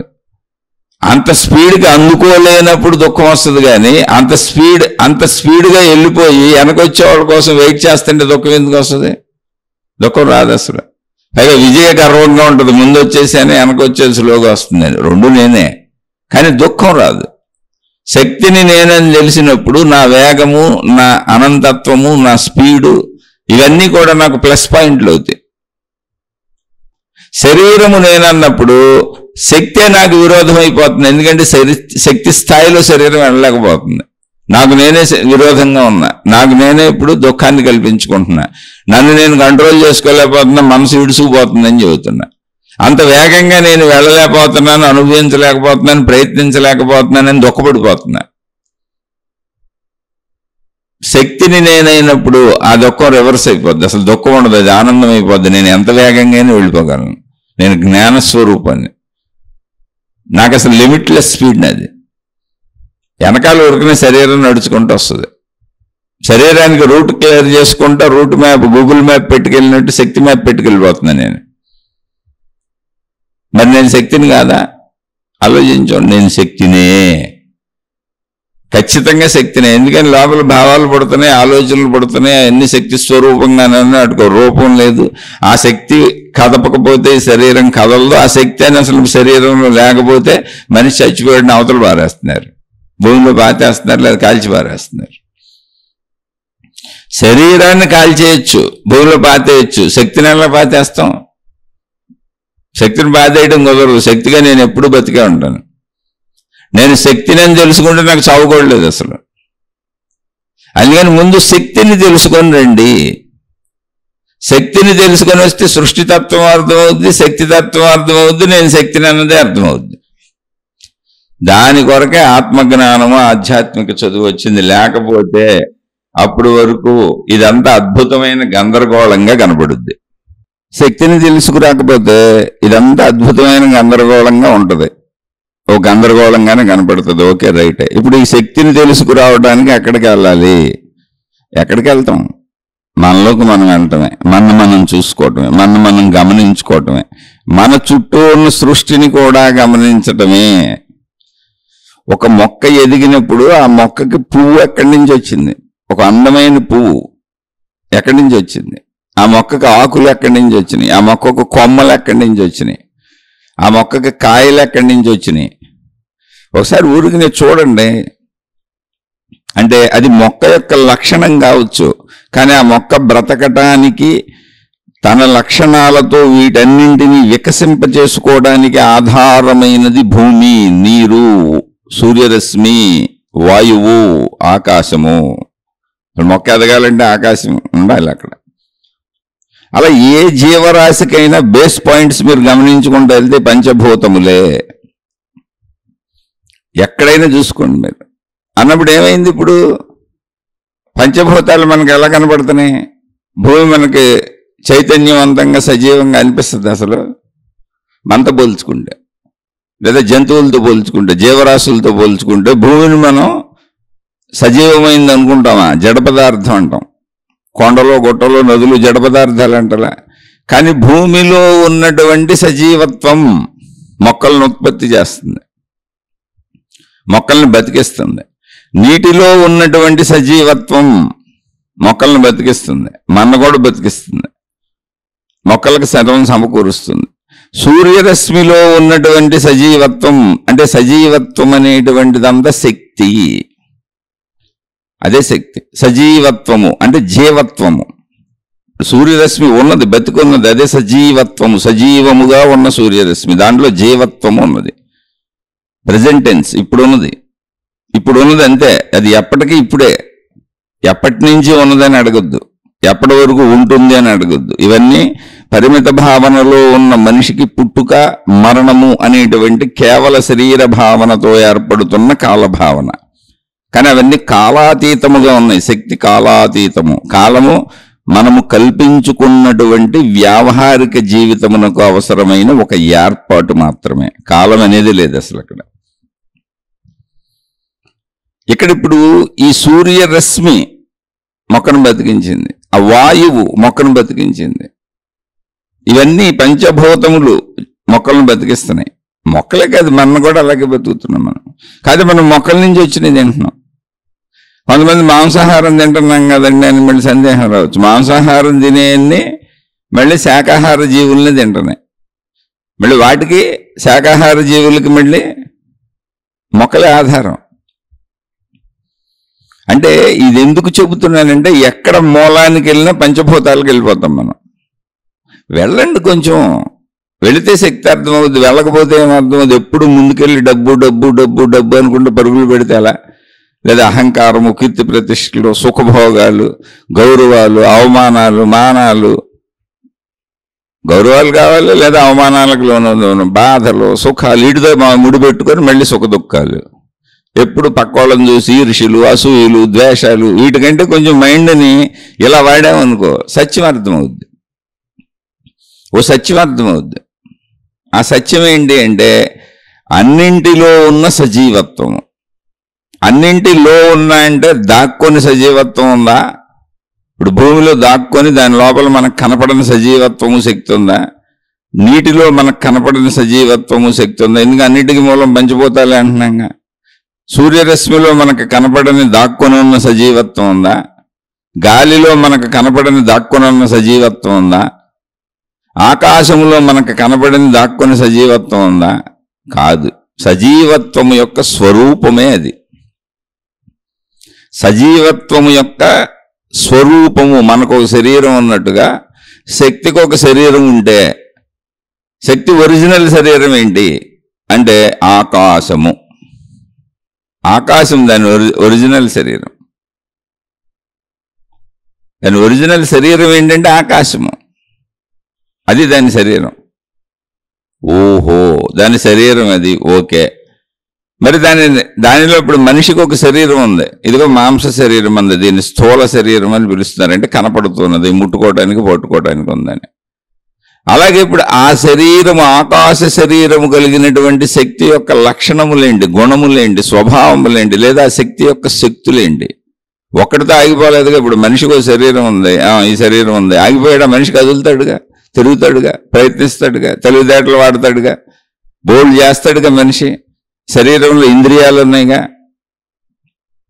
అలా తీసుకున్నా ఆకాశ శరీరము యొక్క ఇంద్రియములు అనుకోండి పోనీ, మీకు అర్థం అవటానికి ఒక మనిషిలో పోల్చుకుంటే అది గాలి, తేజస్సు, నీరు, భూమి ఇంద్రియాలు అనుకోండి, లేదా దాని గుణములు అనుకోండి, దాని స్వభావములు అనుకోండి. అంటే అనుకోండి అనేది ఎందుకు చెబుతున్నానంటే, మనిషి కంటే మనిషి ఇంద్రియములు భిన్నము కాదు, శరీరములో భాగములు. శరీరము 5 రకములుగా అన్ని గ్రహించగలదు, కానీ అది ఏక శరీరమే. 5 విభిన్న రకములుగా గ్రహించగలదు మన సొంత శరీరం. అలాగే శక్తి యొక్క ఆకాశ శరీరము తాను అలా ఉంటూనే 4 విభిన్నమైన లక్షణములు తనలోనే కలిగి ఉన్నది. 4 విభిన్న రకములుగా అది పనిచేయగలదు. అది దాని శక్తి. ఆ విభిన్నత ఆ దానిలోనే ఉంది. ఆ ఒకదాని యొక్క శక్తి అది. విడివిడిగా భిన్న భిన్నముగా లేవయి. ఇక్కడ పాయింట్ అర్థం చేసుకోవాలి. ఆ పాయింట్ అర్థం కాకపోతే ఎప్పటికీ శక్తి అర్థం కాదు. ఎప్పటికీ ఆ శక్తి అనేది ఏంటనేది అర్థం కాదు. ఎందుకని ఆ శక్తి యొక్క లక్షణము అని తెలియాలి, అది దాని గుణము అని తెలియాలి, దాని స్వభావం అని తెలియాలి, లేదా దాని ఇంద్రియములు అని తెలియాలి. ఏదో ఒకటి దానిలోనే కలిసి ఉన్నవి, అది విభిన్నము కాదు, భిన్నత్వము కాదు, ఏకత్వం అని తెలిసి ఉండాలి. దాని లక్షణము కదలిక, వాయువు. దాని స్వరూపము వెలుగు, ప్రకాశము. మళ్ళీ దానికి ఒక లక్షణం ఉంది, దానికి ఒక ఇంద్రియం ఉంది. ఏదో ఒకటి అనుకోండి, ఇంద్రియం అనుకోండి, లక్షణం అనుకోండి, గుణం అనుకోండి, స్వభావం అనుకోండి, కానీ అది ఏకముగానే ఉన్నది. ఆకాశము వాయువై కదులుతున్నది, ఆకాశము వెలుగై ప్రకాశిస్తున్నది, ఆకాశము ద్రవమై ప్రవహిస్తున్నది, ఆకాశము భూమై ఘనత్వమును పొంది సంచరిస్తున్నది. ఇప్పుడు భూమిని మనం జడ పదార్థం అని అనుకుంటున్నది భూమిలో మనం ఉండి, మన పరిమిత భావన చేత. కానీ భూమి సుమారుగా గంటకి 1600 కిలోమీటర్ల స్పీడ్లో తన చుట్టూ తాను తిరుగుతుంది. 1,00,000 కిలోమీటర్ల కంటే ఎక్కువ స్పీడ్లో సూర్యుడు చుట్టూ తిరుగుతుంది. అది కదులుతుంది. మనం కదలగలిగిన కదలికలకి కొన్ని వందల వేల రెట్లు అధికంగా కదులుతుంది. అంత స్పీడ్తో కదులుతుంది. అది తిరుగుతుంది. తన చుట్టూ తాను తిరిగేది 1600 కిలోమీటర్లు. అంటే నేను సుమారుగా చెబుతున్నా, మీకు కావాలంటే గూగుల్లో కొట్టుకొని చూసుకుంటే మీకు వచ్చేస్తుంది. భూమి తన చుట్టూ తాను తిరగడానికి ఎంత స్పీడ్లో తిరుగుతుంది, సూర్యుడి చుట్టూ ఎంత స్పీడ్లో తిరుగుతుంది. అలా మొత్తం ఆకాశంలో మనకు కనిపిస్తున్నటువంటి రాత్రిపూట మిణుకుమంటూ మినుగురు పురుగుల వలె కనపడేటువంటి నక్షత్రములో, గ్రహాలు, గోళాలు, ఏదో పేర్లు, అవన్నీ కదులుతూ ఉన్నాయి, తిరుగుతూ ఉన్నాయి. రోడ్డు మీద మన అందరం ఎలా తిరుగుతున్నాము, ఈ భూమి మీద మన అందరం ఎలా తిరుగుతూ కదులుతూ బతుకుతున్నాము, మనమే కాదు జంతువులు అన్నీ అలా ఆకాశంలో అవన్నీ విహరిస్తున్నాయి. ఇప్పుడు ఏది జడ పదార్థం? అసలు ఇప్పుడు జడములు అన్నప్పుడు మనలాగా కనపడలేదని భూమిని జడం అంటున్నాం, ద్రవముని జడం అంటున్నాం. అది ఎక్కడ? మన పక్కన కూర్చొని మన ఇంట్లో బకెట్లో నీళ్లు చూసి జడ పదార్థం అంటున్నాం, మనం నుంచున్న నేలను చూసి జడ పదార్థం అంటున్నాం. కాదు, అవన్నీ అద్భుతంగా మనకంటే హయ్యెస్ట్ స్పీడ్లో సంచరిస్తున్నాయి. మనం అసలు 1600 కిలోమీటర్ల స్పీడ్ని ఊహించగలమా? మనం తయారు చేసుకున్న వాహనాలే ఇంకా అంత స్పీడ్ వెళ్ళటం లేదు. మనిషి నడక ఎంత ఉంటుంది, మనిషి కదలిక ఎంత ఉంటుంది. అలాగే లక్షల కిలోమీటర్ల స్పీడు, సుమారుగా 1,00,000 కిలోమీటర్ల స్పీడ్లో వేగంలో సూర్యుడు చుట్టూ తిరుగుతుంది. మళ్ళీ అది గూగుల్ చేస్తే తెలుస్తుంది. కొంచెం నేను తప్పు చెప్పాను, రైట్ చెప్పాను, కరెక్ట్గా గుర్తులేదు, కానీ అది తిరుగుతుంది, అమిత వేగంతో తిరుగుతుందని మీకు చెప్పాలని నా ఉద్దేశం. మీరు గూగుల్ చేసి చూసుకోండి. అంత ఇప్పుడు అది సజీవత్వమా కాదా? మనం తిరుగుతుండేనే సజీవత్వం అనుకున్నాం. అయితే నేను ఆలోచిస్తున్నాను అని నాకు తెలుస్తుంది. నాలాంటి మనుషులే కాబట్టి ఖచ్చితంగా ఆలోచిస్తారు అని తెలుస్తుంది. అలాంటి శరీరాలే కలిగి ఉన్నారు కనుక. మొక్కలు ఆలోచిస్తాయో లేదో మనకు తెలీదు, జంతువులు ఆలోచిస్తాయో లేదో మనకు తెలియదు. మనలాగా కూర్చొని లోపల ఆలోచించుకుంటూ భయపడిపోతాయో, దుఃఖపడిపోతాయో, బాధపడిపోతాయో మనకు తెలియదు. కానీ చూస్తూ ఉంటాం వాటిని.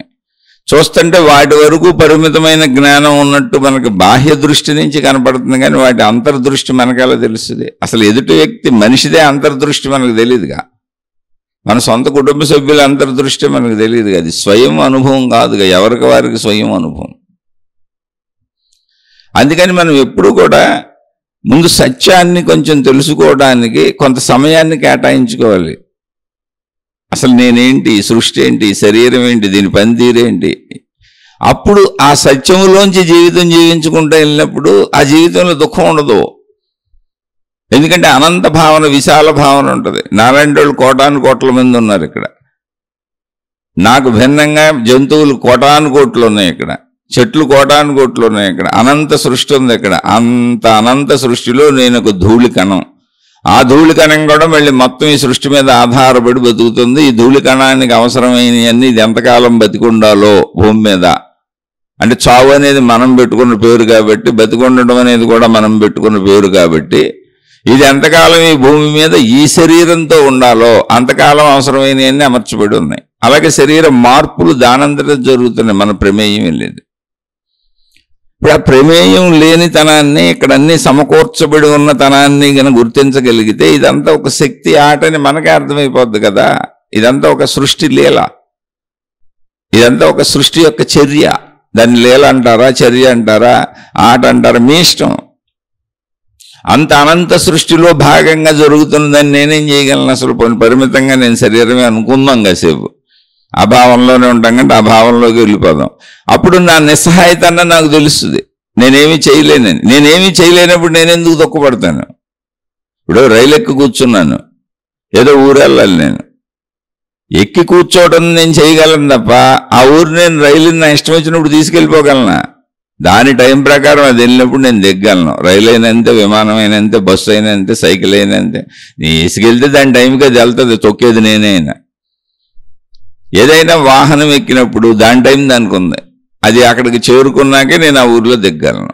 అప్పటి వరకు నేనేం చేస్తాను? నిశ్శబ్దంగా కూర్చుంటాను, ప్రశాంతంగా కూర్చుంటాను. కావాలంటే చుట్టూ పరిసరాలు చూసి ఆనందిస్తూ ఉంటాను, లేదా పక్కన వాళ్ళతో కబుర్లు చెబుతూ హ్యాపీగా ఉంటాను. కానీ దుఃఖం అయితే పడను. ఇప్పుడు బస్సు వెళ్ళి అక్కడ దిగే లోపల నేనెందుకు దుఃఖపడతాను?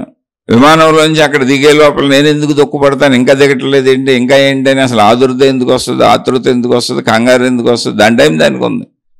ఆ టైంలో నేను నిర్ధారించే ఉన్నాయి, ఎప్పుడు ఎక్కుతాం ఎప్పుడు దిగుతాం అది చెప్తూనే ఉంటుంది. అలాగే మన జీవితం నిర్ధారించబడి ఉంది. జననము మరణము, జాతస్య మరణం ధ్రువం. అలాగే శరీరం నిర్ధారించబడి ఉంది, అది పెరుగుతూ వెళ్ళిపోతుంది, తరుగుతూ వస్తుంది. నిర్ధారించబడి ఉన్న వాటినైనా తెలుసుకో, కనీసం శక్తిని తెలుసుకోపోతే. గమనించుకో చాలు. శరీర మార్పులు నువ్వు ఎన్ని మేకప్లు చేసుకున్నా ఆపలేవు, ఎన్ని రకాల నువ్వు ఎక్సర్సైజ్లు చేసినా ఆపలేవు, ఎన్ని రకాల చిత్ర విచిత్రమైన తిళ్ళు తిన్నా నీ అందాన్ని ఆరోగ్యాన్ని నువ్వేమి అలా వృద్ధాప్యం రాకుండా ఉంచలేవు, వయసు పెరగకుండా ఉంచలేవు. ఎందుకనంటే నువ్వు ఆపుదాం అనుకుంటుంది సృష్టి ప్రక్రియని, నీ శరీరాన్ని కాదు. నా శరీరం అనే భావనలో నువ్వు ఉన్నావు అంతే. ఒక చెట్టుకు ఒక ఆకు వచ్చింది, ఆకు ప్రయత్నించుకుంటుంది తన యవ్వనంలో ఉండిపోవాలి, వాడిపోకూడదు, వృద్ధాప్యం రాకూడదు, ముసలదైపోకూడదు, ఎండిపోకూడదు, రాలిపోకూడదని. అసలు దాని చేతులు ఎక్కడుంది? చెట్టు నుంచి దానికి శక్తి ప్రసారం జరుగుతుంది ఆకుకి. ఆ శక్తి ప్రసారం వలన చెట్టే ఆకుని తనలో తాను చిగురింప చేసుకుంది. ఎందుకు ఆకు ఎక్కడి నుంచి వచ్చింది? చెట్టు చిగురింప చేసుకుంది. ఇప్పుడు ఆకు సపరేట్గా లేదు, చెట్టులో ఉంది అది. కానీ పాపం ఆ విషయం ఆకుకు తెలీదు. ఆకు తన అందాన్ని చూసి పక్కాటిని చూసి మురిసిపోతుంది. నేను అందంగా ఉన్నాను, యవ్వనంలో ఉన్నాను, ఇప్పుడే చిగురించింది, బాల్యం నుంచి ఎదుగుతుంది. అది మంచి నిగనిగలాడుతూ ఆకు తయారైపోయింది, యవ్వనానికి వచ్చేసింది. ఇప్పుడు నిదానంగా ఆకులో నిగారింపు తగ్గిపోతుంది, వాడిపోతుంది. అదేంటి, ఇంతకు ముందులాగా నేను కొమ్మ నుంచి శక్తిని లాగేసుకుంటున్నానే, పీల్చేసుకుంటున్నానని తెగ ట్రై చేస్తుంది. నువ్వు కొమ్మ నుంచి శక్తిని లాక్కోలేవు, పిక్కోలేవు. ఆ కొమ్మే శక్తిని తెచ్చి నీకు అందిస్తుంది, నీలోకి పంపుతుంది. దాన్ని నువ్వు స్వీకరిస్తున్నట్టుగా నీకు అనిపిస్తుంది. అలా సృష్టి మన ఇక్కడ నుంచి బతికిస్తుంది. గాలి పీల్చుకుంటున్నాం, నీరు, వసతులు, వనరులు అన్నీ ఇక్కడే ఉన్నాయి. ఆటోమేటిక్గా మనం బతకడానికి అవసరమైనవన్నీ, ముఖ్యమైనవన్నీ వాటంతటా అవే పనిచేస్తున్నాయి. మన శరీర అవయవాలన్నీ వాటంతటా అవే పనిచేస్తున్నాయి. గాలి దాని అంతటా అదే పీల్చుకోబడుతుంది, వదలబడుతుంది. ఏదో ఆహార పదార్థాలు పక్కననే మనం ప్రయత్నించుకొని తెచ్చుకొని మనకి ఇష్టం వచ్చినట్టు వండుకొని, మనకి ఇష్టం వచ్చినవి కట్టుకొని, మనకి ఇష్టం వచ్చినవి చేసుకుంటూ నేను చేసేస్తున్నాను అనుకుంటున్నాం. కాదు, అవన్నీ నిన్ను చేసేస్తున్నాయి జీవించేలా. తర్వాత అటు ప్రకారం ఆకు రాలిపోయినట్టు, ఆకు పండిపోయినట్టు, ఆకు ఎండిపోయినట్టు నిదానంగా జరుగుతుంది. ఆకు కూడా హఠాత్తుగా జరగదు. ఎదుగుదల ఎలా ఉందో తరుగుదల అలాగా ఉంది. ఆకు చెట్టు నుంచి రాలినట్టు మన శరీరం అనేది రాలిపోద్ది. చెట్టు అక్కడే ఉంది, కొమ్మ అక్కడే ఉంది, ఆకు రాలింది, మళ్ళీ కొత్త ఆకులు వస్తానే ఉంటాయి. ఆకు దశలో నన్ను నేను కోల్పోయాను అనుకుంటున్నాను. ఎందుకని ఆకునే నేను అనుకుని కాదు, అసలు సృష్టినే నేను, ఆ చెట్టునే నేను. ఇది అర్థం అవ్వాలంటే గమనించండి చాలు అంటున్నా. నేను అసలు ముందే ఎక్కడి నుంచి వచ్చాను, ఒకసారి మీ మూలానికి వెళ్ళిపోండి. పోనీ అన్నీ మన దగ్గరే ఉన్నాయి, మనం గమనించట్లేదు అంతే. నేను నా తల్లిదండ్రుల నుంచి వచ్చాను, తల్లిదండ్రుల నుంచి పుట్టక ముందు ఎక్కడ ఉన్నాను అంటే ఖచ్చితంగా వాళ్ళలోనే ఉండాలిగా. నేను వాళ్ళలో ఎలా ఉన్నాను, ఇలా మనిషిగా దాక్కొని ఉన్నాను. పరిణామ క్రమం మొత్తం మనకు అర్థమవుతానే ఉంది, దాన్ని వివరించి చెప్పారు, చెబుతానే ఉంది, కళ్ళ ముందు కనపడతానే ఉంది. నా తల్లిదండ్రులు కలిస్తే వాళ్ళిద్దరూ వాళ్ళ శారీరక కోరికలు తీర్చుకుంటుంటే నా తల్లిలోని ఒక కణము, నా తండ్రిలోని ఒక కణము కలిసి తల్లి గర్భంలో నేను ఏర్పడ్డాను. ఆఫ్ అండ్ ఆఫ్, రెండు కణాలు కలిసి ఏకకణమైంది అక్కడ. ఆ రెండు కణాలు కలిసిపోయినాయి అక్కడ. అప్పుడు నేను తయారవుతున్నాను. ముందు నేను అక్కడ ఒక కణంగానే ఉన్నాను. ఈ రెండు కణాలు కలిసినప్పుడు ఆ సంగమము వలన నేను ఏర్పడుతున్నాను. అంటే ఏం జరిగింది, ఇప్పుడు తండ్రిలోని శక్తి కణముగా మారింది. ఇప్పుడు ఈ కణాలేంటి అసలు? పని కణాలని చెప్పుకుంటున్నాం కదా, కణాలేంటి? దాన్ని వీర్యం అని వేరు పెట్టాం. ఆ వీర్యంలోని ఒక కణం వెళ్తుంది అంతే. ఆ కణము ఎంత మైన్యూట్గా ఉంటుందంటే దాన్ని 1,00,000 రెట్లు పెద్దది చేస్తే, మైక్రోస్కోప్ కింద పెట్టి 1,00,000 రెట్లు పెద్దది చేస్తే మనకు చిన్న ఇసుక రేణువులాగా అంతకంటే చిన్నగా కనపడుతుంది. అంటే మన కంటికి కనపడగలిగినంత అతి తక్కువ సైజుకి వస్తుంది 1,00,000 రెట్లు పెంచితే. అందుకని మనకు వీర్యంలో కణములు కనపడవు, అదొక ద్రవ పదార్థంలాగా కనపడుతుంది అంతే. రక్తంలో కణములు కనపడవు, అదొక ద్రవ పదార్థంలాగా కనపడుద్ది అంతే. మాంసములో కణములు కనపడవు, అదంతా ఒక మాంసపు ముద్దలాగా కనపడుద్ది మనకు. ఎందుకంటే మన శరీరంలో ఉన్న కంటికి ఆ శక్తి లేదు. అది అదే ప్రతిదాన్ని, ఆ రక్తాన్ని, మాంసం ముద్దని, చర్మాన్ని, చిన్న చర్మం ముక్కను తీసుకొని, లేదా చిన్న మాంసం ముక్కను తీసుకొని, లేదా చిన్న కొంచెం వీర్య బిందువులు తీసుకొని మైక్రోస్కోప్ కింద పెడితే 1,00,000 రెట్లు పెద్ద చేస్తే అందులో కణాలు కదులుతూ కనపడదు. కదులుతున్నాయంటే సజీవముగా ఉన్నవి అని. అలా కణములు ఎక్కడి నుంచి తయారవుతున్నాయంటే మళ్ళీ మనం తీసుకున్న ఆహార పదార్థముల శక్తిని శరీరం కణములుగా మార్చుకుంటుంది. అది మనిషి శరీరంలో ఉన్న డిజైనింగ్, ఆ యంత్ర పరికరం యొక్క గొప్పతనం. అది సృష్టి తయారు చేసింది. అసలు నాకే తెలియదు. నేను అనుకుంటున్న నా శరీరంలో నేను తిన్న ఆహారం జీర్ణమయ్యి పచనమయ్యి అదంతా శక్తిగా మారి రక్తంగా మారి ఆ రక్తం మళ్ళీ కణములుగా మారుతుందని నాకు అసలు తెలియదు. అందులో కొన్ని కణములు రక్తంగా తిరుగుతూ ఉంటాయి బాడీ అంతా. మళ్ళీ ఈ కణములన్నీ కొన్ని మాంసంగా మారుతాయి, కొన్ని ఎముకలుగా మారుతాయి. అన్నీ కణజాలమే మొత్తం. మళ్ళీ కొంత మజ్జగా మారుతుంది, మొత్తం కణజాలమే. కొంత వీర్యంగా మారుతుంది, అది కూడా కణజాలమే. ప్రతిరోజు ఆహారం, ఎందుకంటే మన శరీరంలో కోటాను కోట్లు, అంటే ఎన్ని ఉన్నాయో తెలియదు, ట్రిలియన్లు, మిలియన్లు, బిలియన్లు, ట్రిలియన్లు. ఇక ఈ సంఖ్యలు మనం చెప్పుకోలేక కోటాను కోట్లని వదిలేస్తున్నాను అంతే. అన్ని కణాలు ఉన్నాయి, అన్ని కణముల కలయిక డిజైనింగ్. కొన్ని కణాలు కలిసి కన్నుగా, కొన్ని కణాలు కలిసి చెవుగా, కొన్ని కణాలు ముక్కుగా. ఈ రూపురేఖలన్నీ కణముల యొక్క కూర్పు, డిజైనింగ్. మనం ఇల్లు కట్టుకునేటప్పుడు ఇంటి డిజైన్ వేసుకుంటాం. ఆ డిజైన్ ప్రకారం ఇటుకలు, సిమెంటు, ఇసుక, ఐరన్, వుడ్, అన్నింటినీ ఆ డిజైనింగ్ ప్రకారం మేస్త్రీలు కట్టుకొస్తూ ఉంటారు. డిజైనింగ్ ఇంజనీర్ వేస్తాడు. అలాగే మన శరీర డిజైనింగ్ సృష్టించే తయారు చేయబడింది. ఇది అలా ఎందుకు జరుగుతుంది అనొద్దు. ఆ శక్తి కొన్న శక్తి అంతే, అది డిజైనింగ్ ఆల్రెడీ క్రియేటెడ్. మన దగ్గర జంతువులన్నీ అంతే, వృక్షాలన్నీ అంతే. మనం జడ పదార్థములుగా భావించుకున్నవి కూడా ఒరిజినల్గా జడ పదార్థములు కాదు. భూమి ఇందాక చెప్పాను, దాని చుట్టూ దాని 1600 కిలోమీటర్లు, సూర్యుడు చుట్టూ సుమారు 1,00,000 కిలోమీటర్ల కంటే ఎక్కువ స్పీడ్లో తిరుగుతుంది. ఒకవేళ నేను తప్పో రైటో మళ్ళీ చదువుతున్నది గూగుల్ చేసి చూసుకోండి. ఇక్కడ వేగముగా తిరుగుతుందని చెప్పదలిసిందే ఉద్దేశం. అప్పుడు జడ పదార్థమే అవ్వదు, మనకంటే వేగంగా ఉంది అది. అంటే ఇక్కడ ఎందుకు చెబుతున్నానంటే అన్నింటిలో ఉన్న కదలిక సజీవత్వము.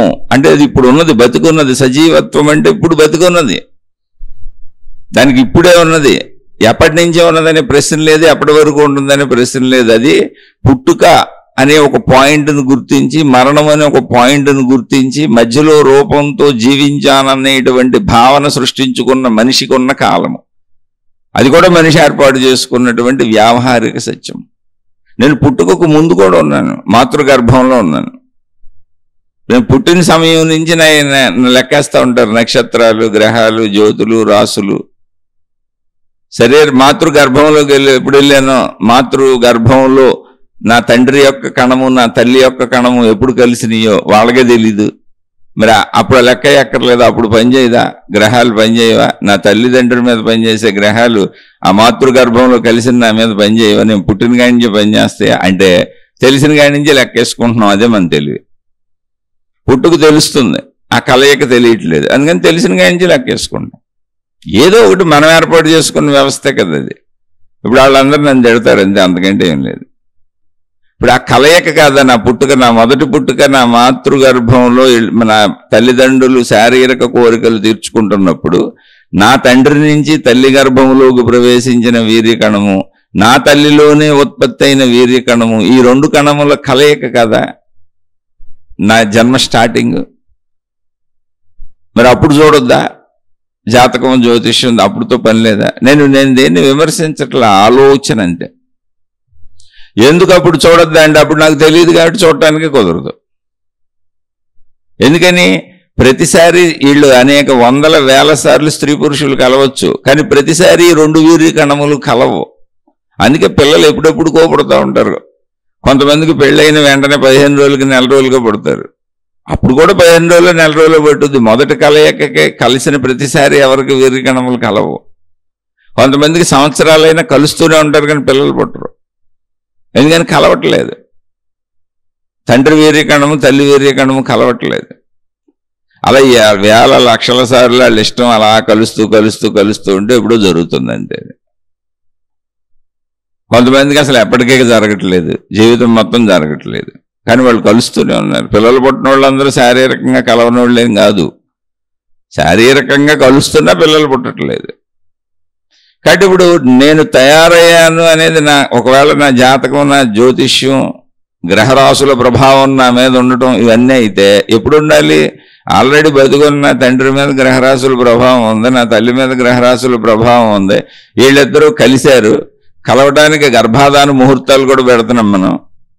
అయితే అది మనం పెట్టేది మొదటిసారి కలవడానికి గర్భాధాన ముహూర్తం, తర్వాత నుంచి ఇక వాళ్ళ ఇష్టం, దానికి ముహూర్తాలు ఏమి లేవు. లేకపోతే రోజు ముహూర్తం అడిగి కలవాలి అంటే ఇంక అసలు వీళ్ళు అందరూ రోజు ఇంట్లోనే ఒకళ్ళని పెట్టుకోవాలి ముహూర్తాలు చెప్పేవాళ్ళు. ఏమంటే ఇప్పుడు మేము కలవమా కలవద్దని అంటే ప్రాక్టికాలిటీ ఆలోచన చెబుతున్న తప్ప విమర్శ కాదు. ఎందుకని అలా పెట్టుకోలేదు? రోజు కలవటానికి టైము మనం ఎందుకు అడగట్లేదు? మొదటిసారిగా ఎందుకు అడుగుతున్నాం? ఒకటే పాజిబిలిటీస్ పెట్టుకున్నాం అంతే.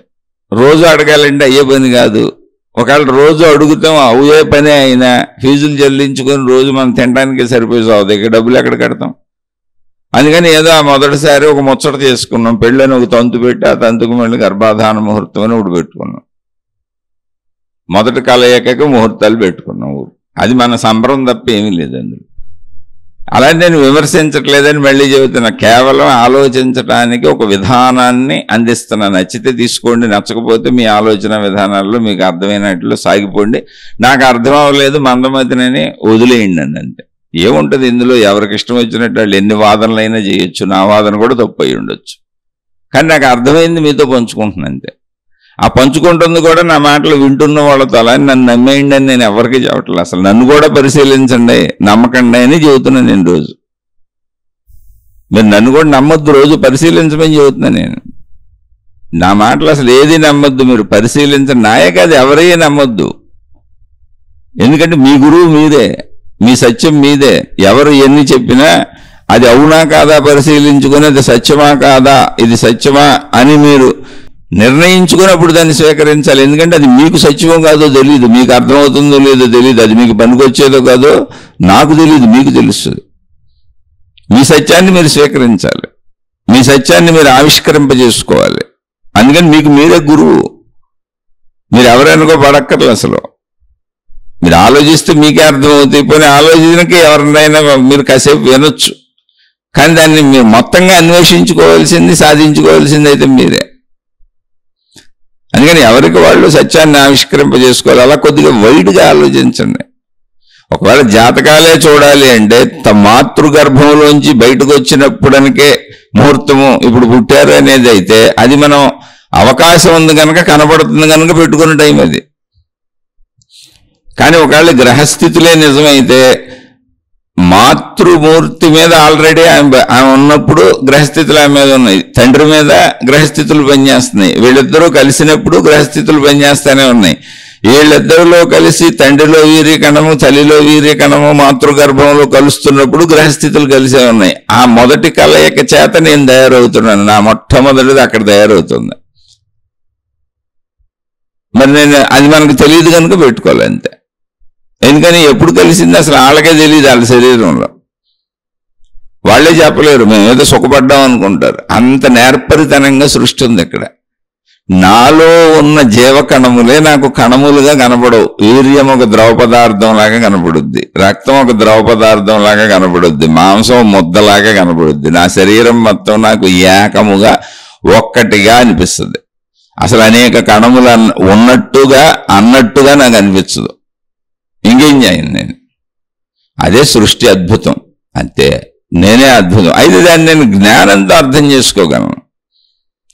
అది అర్థం చేసుకున్నప్పుడు నేను కోటాను కోట్ల కణముల సముదాయము, ప్రతి కణము తనకు తాను వేరుగా భావించుకుంటున్నది, తనను తాను వేరుగా అనుకుంటున్నది. మన శరీర శాస్త్రం మొత్తం మీరు వెళ్ళి స్టడీ చేస్తే, డాక్టర్లను అడిగితే, సైంటిస్టులను అడిగితే, ఈ శరీర శాస్త్రం యొక్క పనితీరును మీరు చదువుకుంటే ఇదంతా కణాల పుట్ట. ప్రతి కణము తాను వేరువేరు అనుకుంటుంది. నేను ఒక మనిషినని మనం ఎలా అనుకుంటున్నామో అది అలాగే అనుకుంటుంది. తల్లిలోంచి వచ్చిన కణానికి, తండ్రిలోంచి వచ్చిన కణానికి, ఈ రెండు కలిసి ఏకకణమైన కణానికి, అదే అర్ధనారీశ్వరత్వము, అక్కడ పుట్టాను నేను. అక్కడ పుట్టాను నేను.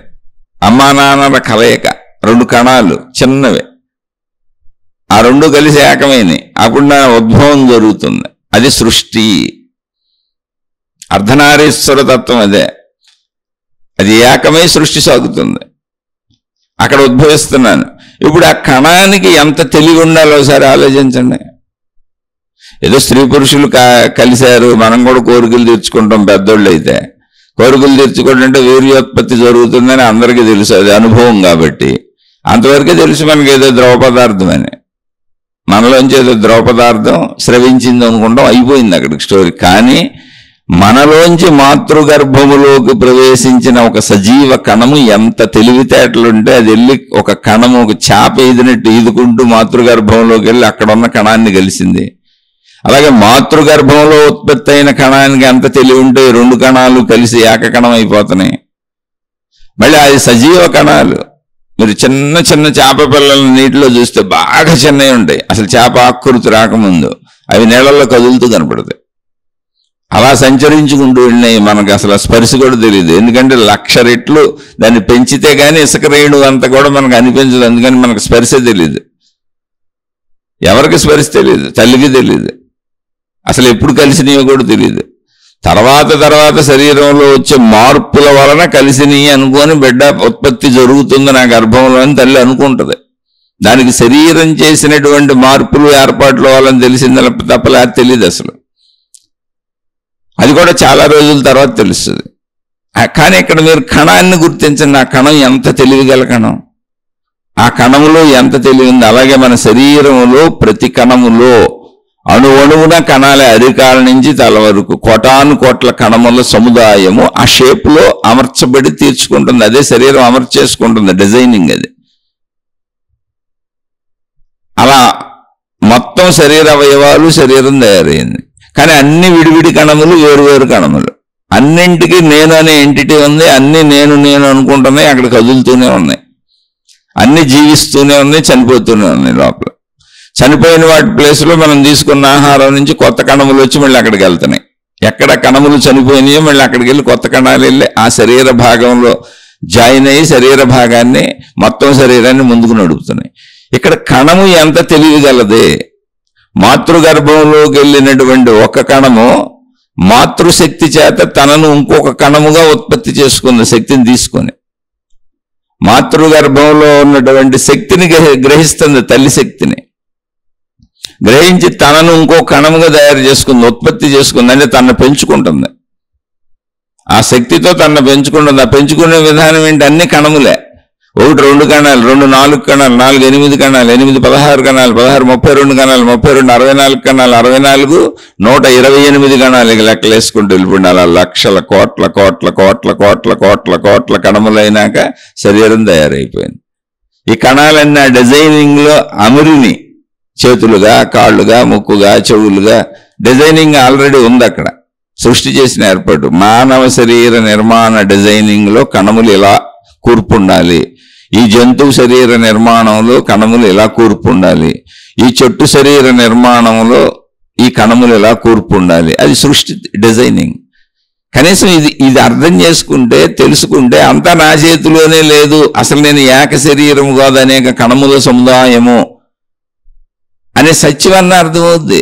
నాలాగా జీవులన్నీ వేరువేరుగా ఉన్నాయని ఒక విశ్వవ్యాపకతనన్నా గుర్తించండి కనీసం. అప్పుడు శక్తి తత్వం అర్థమవుతుంది. శక్తి కణములుగా పరివర్తనం చెందుతుంది. శక్తి రూపం ధరిస్తుంది కణములుగా. కణానికి ముందు అది శక్తిగా ఉంది. మనం గ్రహించిన ఆహార పదార్థాలు దానికి సాక్ష్యం.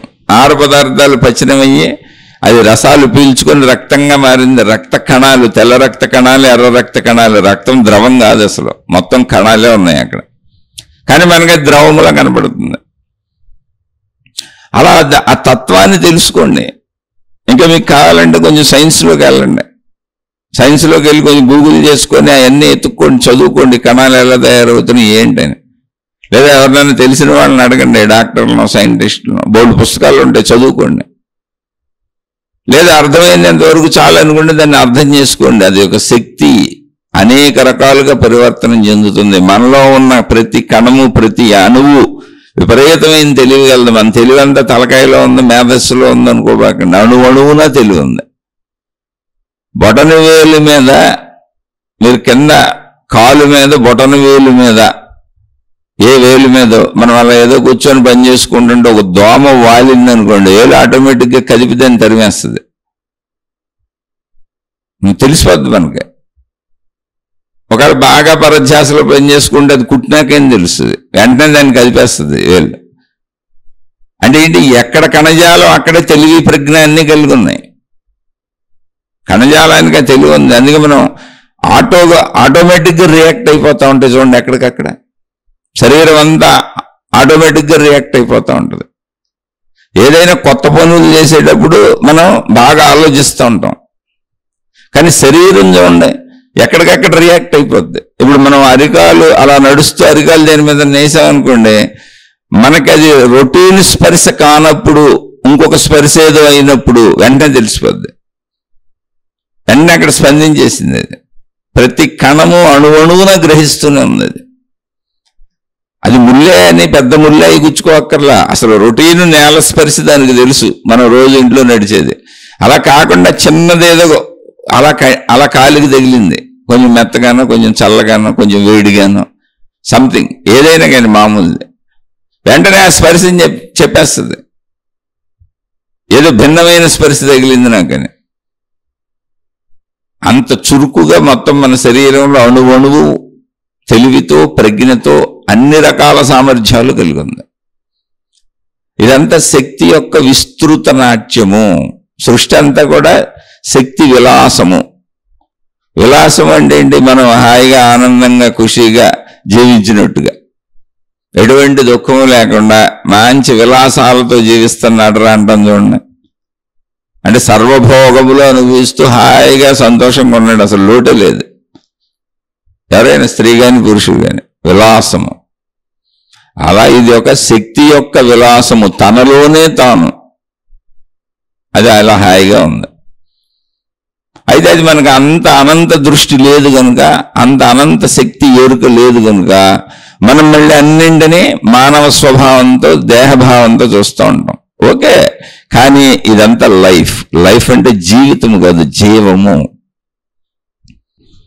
మీరు ఎక్కడైనా సరే చూస్తున్నప్పుడు ఓ మనిషిని చూసినా, ఓ చెట్టుని చూసినా, ఓ పువ్వుని చూసినా, ఒక ఆకుని చూసినా, ఒక జంతువుని చూసినా, మీరు దేన్ని చూసినా, అది రాయైనా రప్పైనా కొండైనా గుట్టైనా నదైనా సముద్రమైనా వెలుగైనా చీకటైనా సర్వము జీవ ప్రయాణము, జీవ విలాసము, మొత్తం జీవమయము. లైఫ్ అంటే సజీవము, జీవము.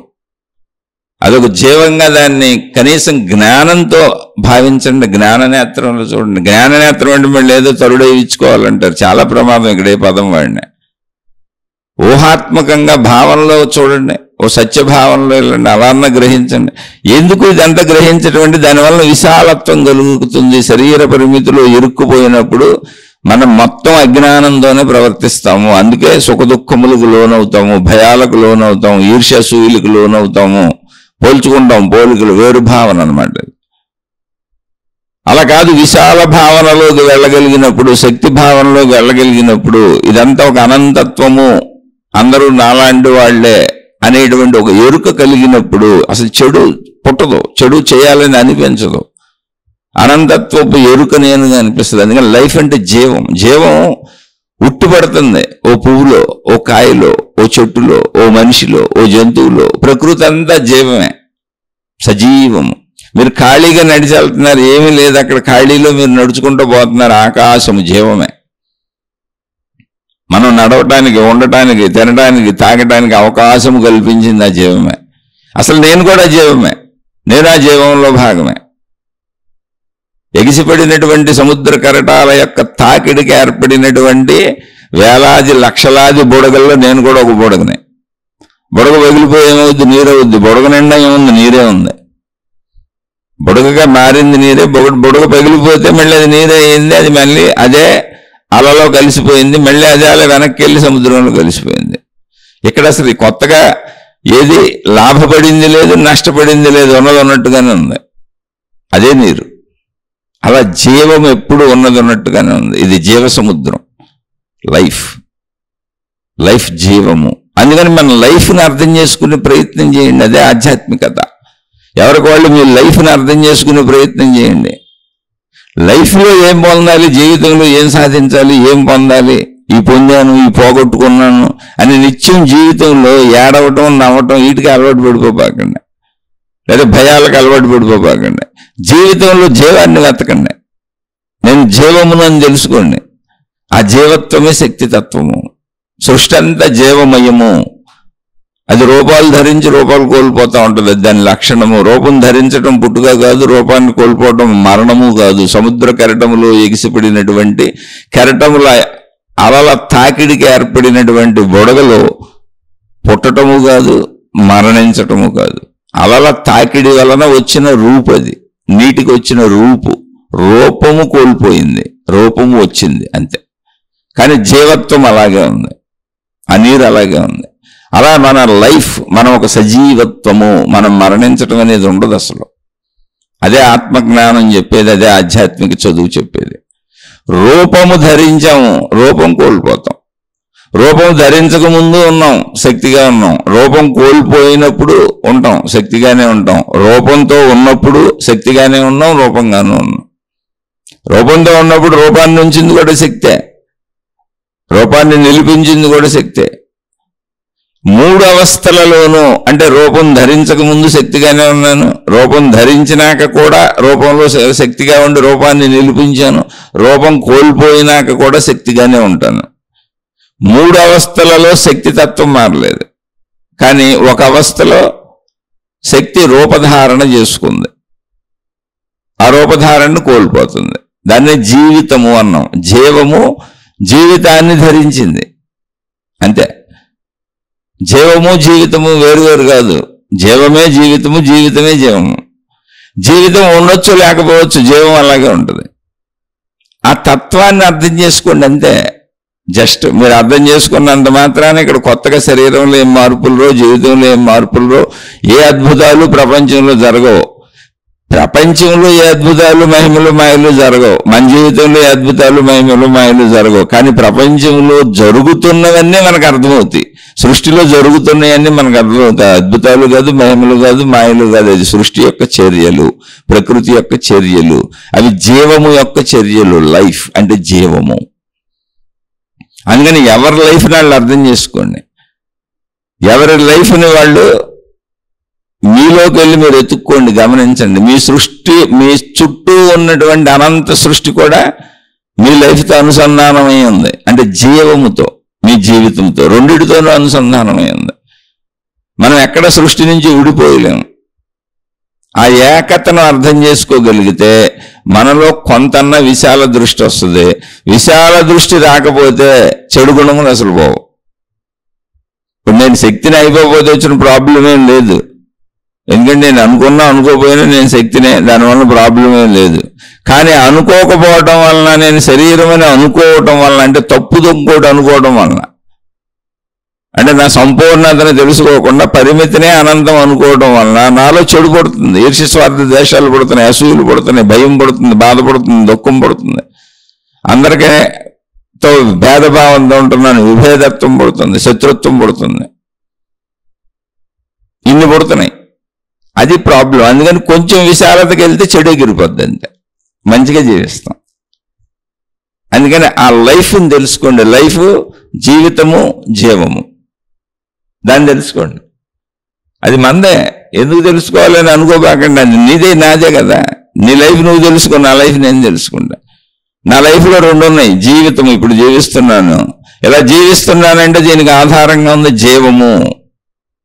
నేను తెలుసుకోవాల్సిన జీవాన్ని. జీవితం తెలుసుకునేదే ఉందా, సాగిపోతానే ఉంది. నువ్వు తెలుసుకున్నా తెలుసుకోకపోయినా నీ శరీరంకు సంబంధించిన జీవితం సాగిపోతానే ఉంటుంది. అది సృష్టి నియమాల ప్రకారం నడిచిపోతానే ఉంటుంది. తెలుసుకుంటే కొంచెం మంచిగా బతుకుతావు, చెడు ఎగిరిపోద్ది అంతే. ఎందుకు తెలుసుకోవాలి అంటే చెడు ఉండదు, భయం ఉండదు, కేవలం అంతే. చెడు పోగొట్టుకోవాలన్నా, భయం పోగొట్టుకోవాలన్నా, సంపూర్ణ ధైర్యంతో హాయిగా సంతోషంగా తృప్తిగా బతకాలన్నా, నా విశాలత్వాన్ని, నా జీవతత్వాన్ని, నా సజీవత్వాన్ని, నా లైఫ్ అని పిలువబడుతున్న జీవమును నేను తెలుసుకోవాలి. అది జీవితం ఉండగానే తెలుసుకోవాలి. అంతే. ఆలోచించి చూడండి. అర్థమైతే ఓకే, అర్థం కాకపోతే మళ్ళీ ప్రశ్నించండి. అర్థం కాని చోట అంటే దీన్ని అనుసరిస్తూ అర్థం చేసుకుంటూ మంచిగా మారుదాం, గుణమార్పు చేసుకుందాం, హాయిగా బతుకుదాం, చుట్టూ ఉన్న వాళ్ళతో సఖ్యతతో ఉందాం, చక్కగా నా కుటుంబ సభ్యుల్ని నేను రక్షించుకొని ప్రేమించుకొని కాపాడుకొని హాయిగా బతుకుతాను, అందరితో మంచిగా ఉంటాను, ఎవరిని బాధ పెట్టను అనేటువంటి ఒక మంచి మనస్తత్వం కావాలనుకున్న వాళ్ళు మాత్రమే వినండి. మిగిలిన వాళ్ళు వినబాకండి. మీకు నచ్చినట్టు మీరు వెళ్ళిపోండి. ఇక్కడ మతాలతో సంబంధం లేదు, దేవుడితో సంబంధం లేదు, గురువులతో సంబంధం లేదు, ఎటువంటి సాధనా ప్రక్రియలతో అసలు సంబంధం లేదు. ఏం సాధన చేస్తావు? నువ్వే సాధన, నువ్వే సాధ్యము. ఏ సాధనలు చేస్తే నీకు రూపం వచ్చింది? ఏదో అమ్మా నాన్న సరదాగా సుఖం కోసం కలిస్తే నాకు రూపం వచ్చేసింది. అది సృష్టి చేసిన ఏర్పాటు. నువ్వేమన్నా సాధన చేస్తే ఈ రూపం వచ్చిందా? నువ్వేమన్నా సాధనలు చేస్తే మళ్ళీ కొత్తగా రూపాన్ని పోగొట్టుకోగలవా, తెలుసుకోగలవా? ఏమీ లేదు. దాన్ని పరిశీలించుకుంటే నువ్వే సాధన చేయకుండానే అమ్మా నాన్నల కలయికతో రూపం వచ్చింది. వచ్చిన రూపం మళ్ళీ దానంతటా అది పెరిగిపోతానే ఉంది, మళ్ళీ దానంతటా తరిగిపోతానే ఉంటుంది, మళ్ళీ దానంతటా అది మాయమైపోద్ది. ఇంకేం సాధనలు చేస్తావు? కాదు, ఆ ప్రాసెస్ తెలుసుకో చాలంతే. జస్ట్ ప్రాసెస్ తెలుసుకో చాలు. ఆ ప్రాసెస్ యొక్క మూలము తెలుసుకో. అదే జీవము, లైఫ్. లైఫ్ అంటే నా ఒక్కడిది కాదు, మీ ఒక్కడిది కాదు. లైఫ్ అంటే విశ్వము, విశ్వశక్తి మొత్తము లైఫ్. మొత్తంగా సృష్టి అంతా లైఫ్. ఏక సృష్టి, సృష్టి జీవిస్తున్నది దేని ఆధారంతో? విశ్వశక్తి ఆధారంతో. విశ్వశక్తిలోనే సృష్టి జీవిస్తున్నది. అంతే. ఎప్పటికీ సృష్టి అలాగే ఉంటుంది, శక్తి అలాగే ఉంటుంది. లైఫ్ ఎప్పటికీ లైఫ్ అలాగే ఉంటుంది. అది జీవముగాను ఉంటుంది, జీవితముగాను ఉంటుంది. జీవం ఉన్నంతకాలం జీవితం ఉంటుంది, జీవితం ఉన్నంతకాలం జీవం ఉంటుంది. ఇందులో ఏ మార్పులు ఉండదు. దాన్ని అర్థం చేసుకొని తెలుసుకోవటమే. దానికి ఏం సాధనలతో పని లేదు. ఏ సాధన చేస్తే అసలు మన శరీరం వచ్చిందంటున్నా. మనం ఏ సాధన చేయలే. ఏ సాధనలు చేస్తుంటే అది పెరుగుతుంది, ఏ సాధనలు చేస్తుంటే అది తరుగుతుంది, ఏ సాధనలు చేస్తుంటే అది మాయమైపోద్ది. అక్కడ ఏ సాధనలు లేవు. ఒక సహజత్వం. జీవితం అలా ఉంటుంది, అలా జీవించే అంతే. కాళ్ళు ఉన్నాయి నడిచేయి, చేతులు ఉన్నాయి వాడుకో. నువ్వు వాడపోయినా అవి వాడబడుతూనే ఉంటాయి. మీరు చూడండి, నడుస్తుంటే చేతులు ఆటోమేటిక్గా అవే కదులుతూ ఉంటాయి. మీరు ఏ ప్రయత్నం చేయకుండా కనురెప్పలు తెరిచారంటే ఎదురుగా కనపడతానే ఉంటుంది, ఏదోటి కనపడతానే ఉంటుంది, ఏదోటి వినపడతానే ఉంటుంది, ఏదోటి వాసన వస్తానే ఉంటుంది, ఏదో ఒక స్పర్శ తగులుతానే ఉంటుంది. అప్రయత్నముగా ఇవన్నీ జరిగిపోతానే ఉంటాయి. కాబట్టి ఆ జీవత్వాన్ని అర్థం చేసుకునే ప్రయత్నం చేయండి. అలా ప్రయత్నిస్తూ నేను మంచిగా బతకాలి, నేనేదో గొప్పగా ఇదంతా తెలుసుకొని అద్భుతమైన ఆత్మస్వరూపుడిని అయిపోవాలని కూడా అనుకోబాకండి. ఆత్మస్వరూపురాన్ని అయిపోవాలని కూడా. ఎందుకంటే దాని టైం దానికి ఉంటుంది. ముందు ఎందుకు ఇది అంటే చెడిపోద్ది. కనీసం నాకు ఇది అర్థమవుతుంటే నాలో దుఃఖభావాలు పోతాయి, చెడిపోద్ది, ఈర్ష్యసూలు పోతాయి, నాలో ఒక భయం పోద్ది, ఒక దిగులు పోద్ది, ఒక బాధ పోద్ది. ఇప్పుడు నా వాళ్ళు ఏమైపోతారు, నేనేమైపోతాను, నిరంతరం ఈ వెంపర్లాట ఇదంతా కొంచెం తగ్గుద్ది. కొంచెం శాంతిగా ఉండటం వస్తుంది. ఎందుకంటే జరగవలసిందే జరుగుతుంది సృష్టి అంతా. నా ప్రయత్న శక్తి కూడా సృష్టి ఇచ్చింది. ఇక్కడంతా జరగవలసిందే జరుగుతుంది, జరగవలసిన తీరులోనే జరుగుతుంది. అసలు ఏది కూడా నా ప్రమేయం లేదు, అలానే ఏది కూడా క్రమశిక్షణ తప్పట్లేదు. దానికి సూర్యుడే ఉదాహరణ మీకు. అలా సృష్టి అంతా మీరు గమనించండి, మొత్తం క్రమశిక్షణగానే ఉంది. కాబట్టి జరగవలసింది జరుగుతుంది, క్రమశిక్షణ అంటే అది. అప్పుడు అది అర్థమైనప్పుడు నాలో ఆరాటం పోరాటం తగ్గుతాయి, నాలో భయం బాధ తగ్గుతాయి. అందుకని నా సుఖం కోసం అలా నేను పక్క వాళ్ళని బాధ పెట్టేది కూడా తగ్గుద్ది, ఆ చెడు కూడా తగ్గుద్ది, ఇతరులకు ఇబ్బంది కలిగించేది కూడా తగ్గుద్ది. కొంత నేను హాయిగా ఉంటాను, నా చుట్టూ ఉన్న అందరూ హాయిగా ఉంటారు. నా చుట్టూ ఉన్న వాళ్ళ మాట దేవుడు ఎరుగు, నేను హాయిగా ఉంటాను ఆ విశాల భావనలో. కాబట్టి ఆ విశాల భావనను పెంచుకోవాలనుకున్న వాళ్ళు, మంచిగా ఉండాలనుకున్న వాళ్ళు, గుణమార్పు చేసుకోవాలనుకున్న వాళ్ళు, అలా అనుకుంటూ వింటూ మాకు అర్థమవుతుంది, మేము ఆ ప్రయత్నంలో ఉన్నాం అనుకున్న వాళ్ళు మాత్రమే దయచేసి వినండి. అలా వినేవాళ్ళు మాత్రమే ప్రశ్నలు వేయండి. మిగిలిన వాళ్ళు మీకు నచ్చిన మార్గాల్లో మీరు హాయిగా సాగిపోండి. ఎన్నో మార్గాలు ఉన్నాయి, అన్నీ మంచివే. ఎవరి మార్గాల్లో వాళ్ళు సాగిపోయింది. శుభమస్తు. మీకు మీ కుటుంబ సభ్యులకు మేలు చేకూరుగాక. మరలా మరొక కొత్త శీర్షికతో కలుసుకుందాం.